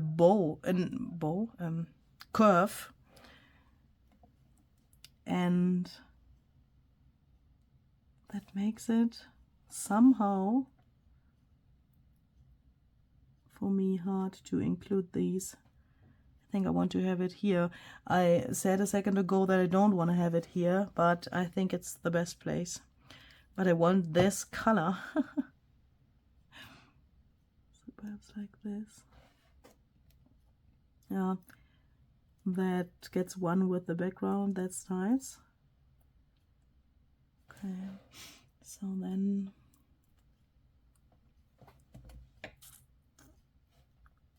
I also really like to only use parts of these pieces. You can see these are already cut down a little bit, but I really like that because this was originally longer, yeah, but if you cut that, it looks like this is a piece by itself and it makes sense by itself. And I really like to, yeah, make more out of my die cuts by cutting them, because that way, for example here, this fits perfectly here. Then you have, you know, one set and you have those shapes, and if you cut them you have even more from your set, and that's really nice, I think. I mean, that sounds a little bit like the set is not enough. I mean, you got me. I like the pieces that are in those sets. I mean, otherwise I wouldn't do this. Yeah, I really like the Sizzix, and I really like what they put into the sets, and I really like Tim's decisions about what comes into a set, and I really appreciate his thoughts about that, and he makes really many thoughts about that, so that the sets make sense, and that they are versatile, and that you get a lot for your money. But if we can get even more out of that, that's nice, isn't it? When I started this whole thing here, and I came in contact with die cuts for the first time, I thought, that is boring for me. I really thought that die cuts is nothing that I could use and have fun and get my creative juices like flowing. Is that English? I don't know. But I really thought, well, you have those shapes, and what shall that be? I mean, it was like in the first, my first thoughts were like, it's something like a pattern that you have and you can use it, okay, but it's always the same. And then you have like this pattern for the rest of your life. Like, yeah, a circle punch is punching a circle, and that's all. But when I bought my first die cuts, and I have to say, my first Sizzix die cuts, because in the first, like, you know, time period of crafting, I also had die cuts from other brands, mainly like from local stores, also like dollar stores or comparable to dollar stores, with not such a high quality, let's say it like that, cheaper and not such a high quality. But when you start and you don't know what you like and what you want to buy, what do? You probably start with the cheaper things. In the meantime, I know that that is not always the best thing to do. But when I did it, I had no idea what I was doing, to be honest. And I thought, okay, let's try that out. Let's buy some cheap die cuts and let's see if I like that and if I like to craft with those. And when I had them, I was like, okay, what the heck is that? I was a little bit disappointed. I had Sizzix Big Shot machine. No, that's not true. No, that's not true. I had a cheap die cut machine as well. Now I remember, that was from the same local store, like the die cuts have been. And the machine was okay. I would say for the price, it was okay, but it was like, yeah, it was a cheap machine. Do you know what I mean? And it worked, but I had some struggles, especially because I have some back pain, and the machine was like really hard to handle, and that brought me even more back pain. And then I had not so much fun working with die cuts. And then somehow I came to the idea to buy a Sizzix die cut and also a Sizzix machine. So then I bought the Big Shot machine, and it was like two different worlds. In the meantime, I have the Big Shot switch. The first Sizzix machine was the one where you have to, you know, do the work with your arms. But that also was a really, really big difference to the first one, of course. But I mean, now I say of course, but when I had that and when I tried it out, it was like really weird. And what am I trying to say here? I mean, what am I talking here? I want to say sometimes it's better to invest in some high quality things instead of starting with the cheapest things. I mean, how to know that. It's really, really hard, yeah? You don't know it. If you buy a Sizzix machine and you buy Sizzix die cuts and you then decide, oh, this is not for me, for whatever reasons, then you have invested your money. But the good thing with Sizzix is you can always sell that on second-hand platforms and you will get probably nearly the same price like you have bought it for. And that's definitely not the same thing with cheaper things that you have bought, for example, in a dollar store, something like that. And I have to say, I was so surprised about the quality of the Sizzix products. And yeah, if you want to know the whole truth, every time I buy a new set of die cuts or also the embossing folders, I'm like again amazed, because, you know, new set, new details, new pieces, also with these like colorized things. I'm always amazed how it's possible to get something like so accurate so that it's so easy to work with it. And yeah, I tried other brands as well. Yeah, I'm not sitting here and only working with Sizzix. I've tried other brands as well, and I have to say, there's no other brand that makes me so happy like this. Where's this little thing that goes on here? I think I've already used it. Oh no, but let's make another combination. Why not? Look, oh, that's what I was trying to say. I mean, this is so versatile, and I don't know another brand that does it so cool like Sizzix is doing it. Look, this is not meant to go on this little leaf. There's another piece similar to this here, but shorter and a little different shape, but similar to this, that shall go to this leaf. But look, this leftover piece fits here so well. Woo!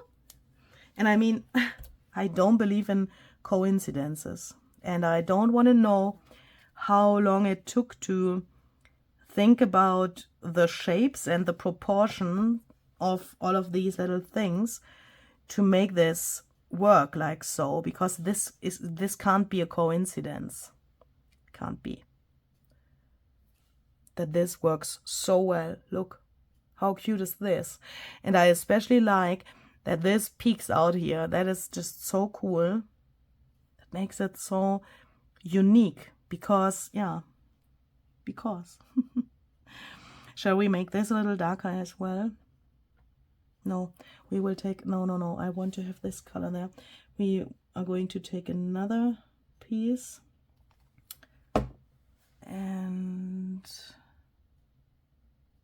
I think this leaf has to have the same intensity like the other one that we've just glued, but I want to have something peeking out from here, and I'm thinking about this, but with texture paste, so that this gets darker.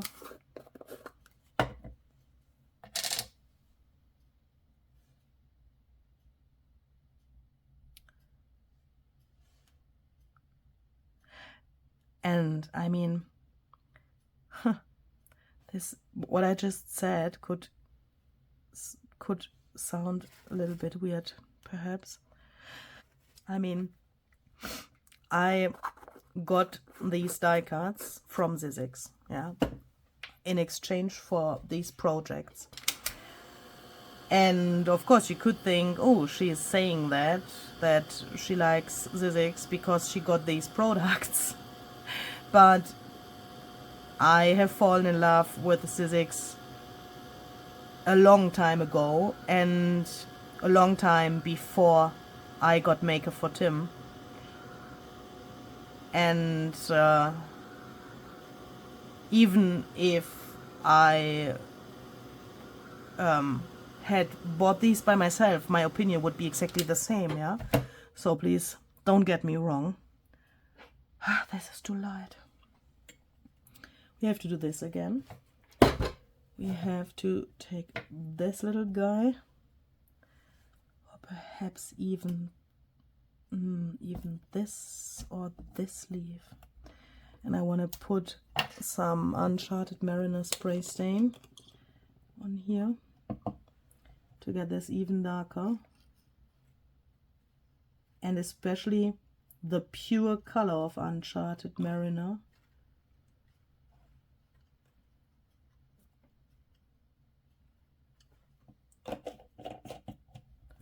Because, oh no, what's going on with my bottle here? Oh no, I wasn't careful enough when I have opened it. Holy crap. The egg is still relatively alone here somehow.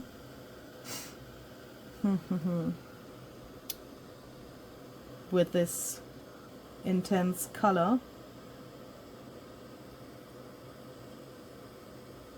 So let's see.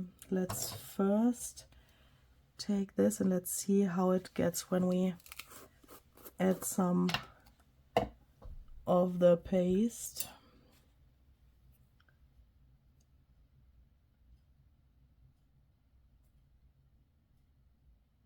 Oh no.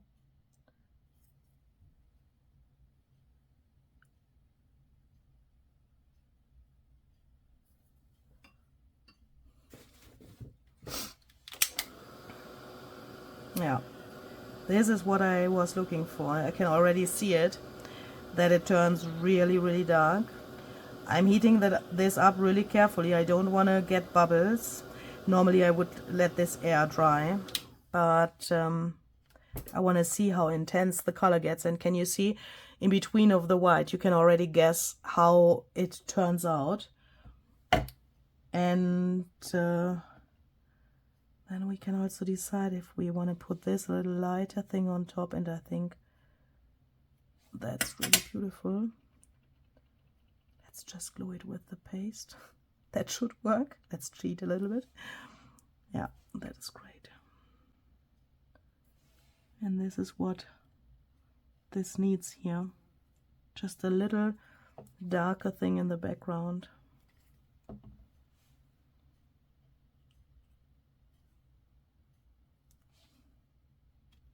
Oops. Oh no. Oh, is that the place where you want to go? Okay. Just speak a little louder, then I can hear you. That's great.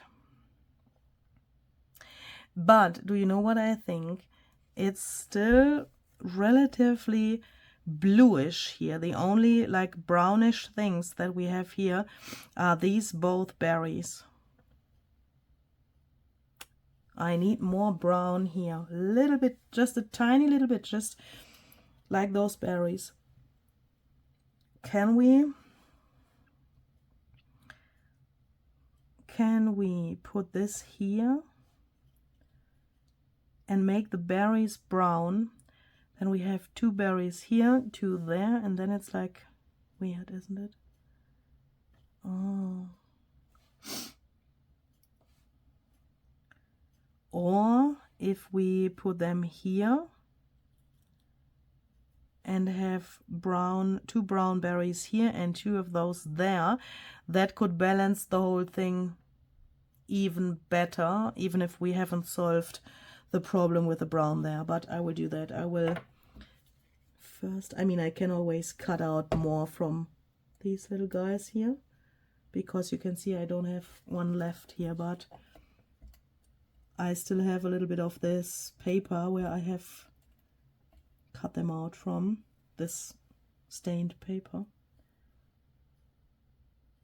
because I like to have some paper, I mean some sheets of paper with the same mediums on them before I cut my, in this case, these little plants out from the paper, because if I want to make more than one card, I want to have these blues, in this case, these blues and greens, on all of the cards in the same intensity, and I want to have the same or nearly the same colors. I mean, when you take a piece of paper and you spritz oxide spray, of course the paper gets different colors, yeah, different shades of the colors, but the whole thing, if you look to the card, you would say it's the same color on this card like on the others, and that was my goal.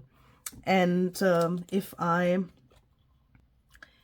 don't have enough paper in the same colors, that would be a problem for me. So I always make sure that I have enough left to be able to cut more of those tiny things, because who can know in the beginning, I mean, I can't know that, how many plants you will need and how much paper you will need to cut them out. I don't know that.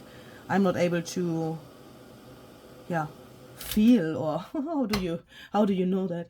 I can't feel that in the very beginning, how much I will need. So I better have something left over from this paper in the end that I can use for another project than having not enough. And because of that, I mean, when I cut these out, you can see I have not so much left over here. But if I need more, I have paper in the right color to cut more. But if I cut a lot of this and I don't need everything, and I don't have enough for other things to cut that I need in the same color, do you know what I mean? I like it better when I, go more often to my machine and cut what I need in that moment. I like that better than having everything here, being overwhelmed about all of the different pieces when I have cut too much.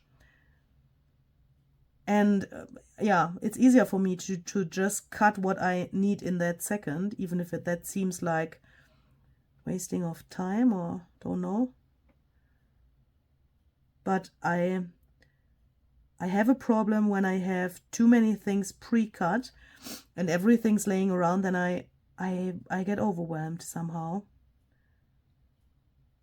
And I also can't, how can I say that? I also can't put my concentration so well to the single pieces. I can appreciate these single pieces way better when I can look separately to them, because there's not laying around so much on my desk.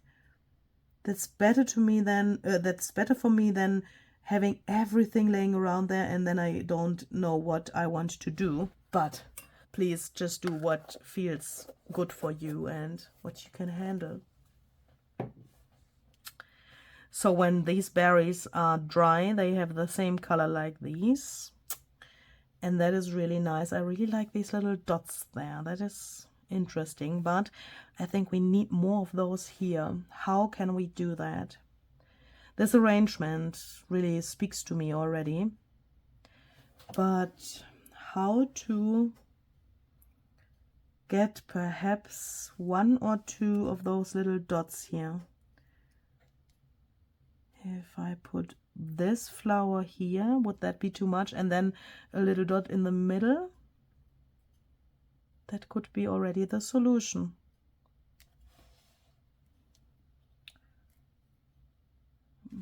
Yes, I think that is the solution. Okay. Wait, Louise. Let's first take, I think it's this one. We need some things here. Red burlap on this to make sure that it gets brown.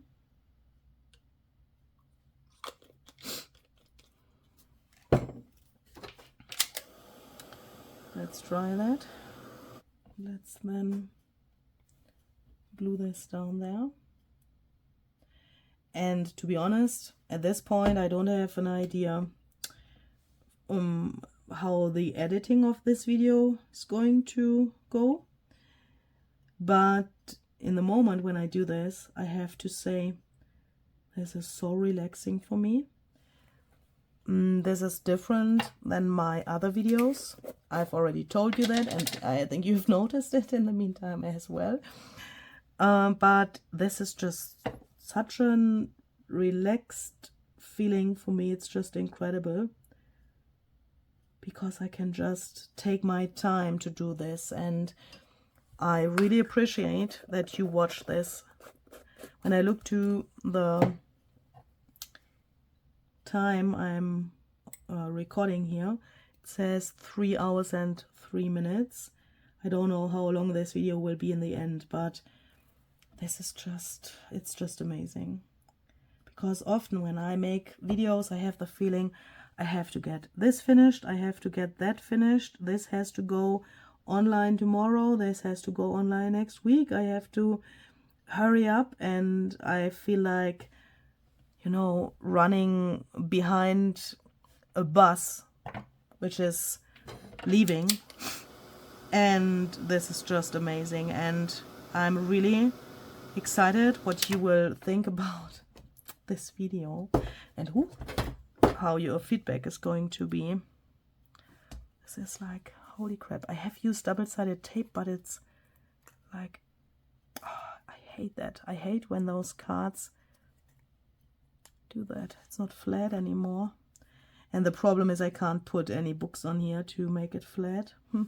Let's see. Okay. What do we think about this? Can we please take the other cards and just hold them here so that we can, yeah, here's it. I think it was really helpful to take this brown paper that I also have here for the background here. That makes a connection somehow. Here's way more of the glitter, but here is not so much of the glitter, and I think that it matches somehow. It's nice. Yeah, I really like that. Yeah. Okay, that is good. That is really good. Is this finished? It's really hard to decide because this is not dry yet.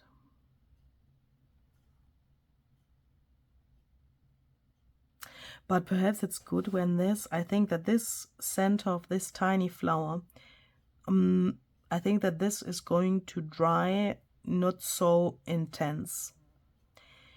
I think that this gets a little different color than these are, but perhaps it's good that these are so intense, because this is the main thing of the card, and these berries give this arrangement somehow a ground or something. Yeah. I think I like this. The only thing that I'm a little, yeah, I'm a little bothered that you can't read take risks so well anymore, because the petals are so long here. I'm thinking about cutting these off, both of these.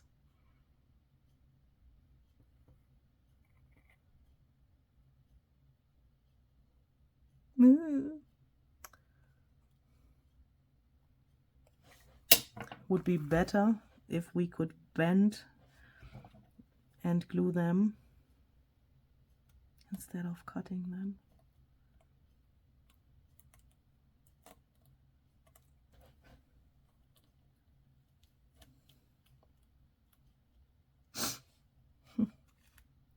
This problem is already solved, but what about this? Let's cut it. Let's just cut it off.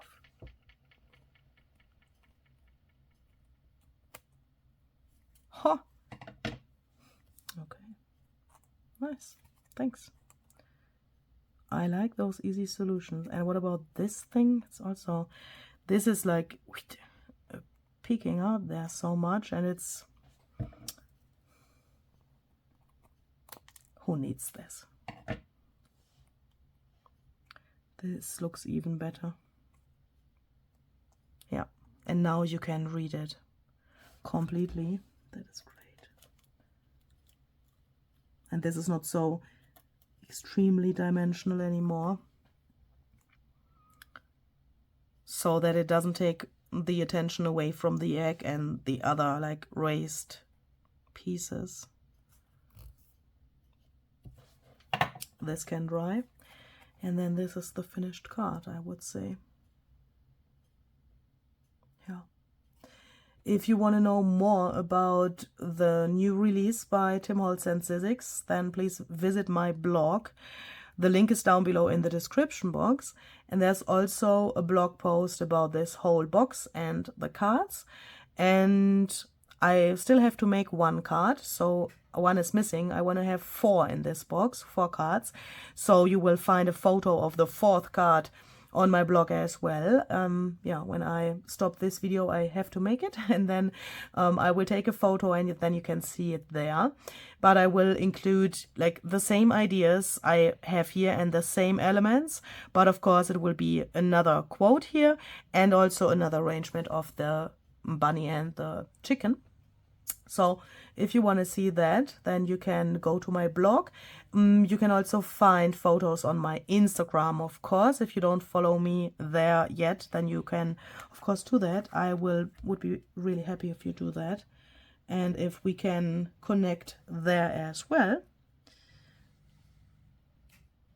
And I think I want to put this little thing here. That's always a thing when I, like, you know, think it's finished. I look at it again. I let my eyes go over the whole thing, and then I see those tiny things where I think, here perhaps could be a little thing. It was a little bit empty here, and this goes around the edge here, so I thought it could look nice if this goes around this edge as well, and I think that's nice. Yeah. So I hope you like this, and please let me know what you think about this kind of video. If you have made it until here, thank you very much for watching, and thank you very much for your interest in this, and especially for your patience, because this was really, really long. So see you the next time with some other ideas, and of course also again shorter videos. Yeah, not every video in the future is going to be this long. So yeah. Do you know what? I can't handle this. Now I look at these and I think there's a 3rd one missing. Why? I mean, why? Is this really the truth that it is missing, or is it something like a weird thing in my head?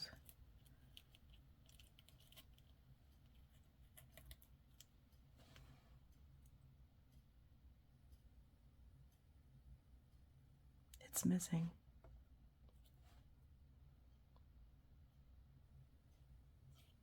Yeah, it's missing. Please tell me that I'm not the only one with such a weird brain.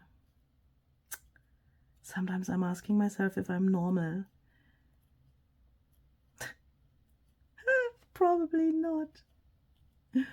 Okay, so I will let this dry, and then this is really finished. I mean, probably if you go to my blog now and you look at this card, you will find some tiny things that have changed. I mean, you know, that can happen. But yeah, I think now I'm satisfied. Okay, so see you the next time. Thank you very much for watching. Bye-bye.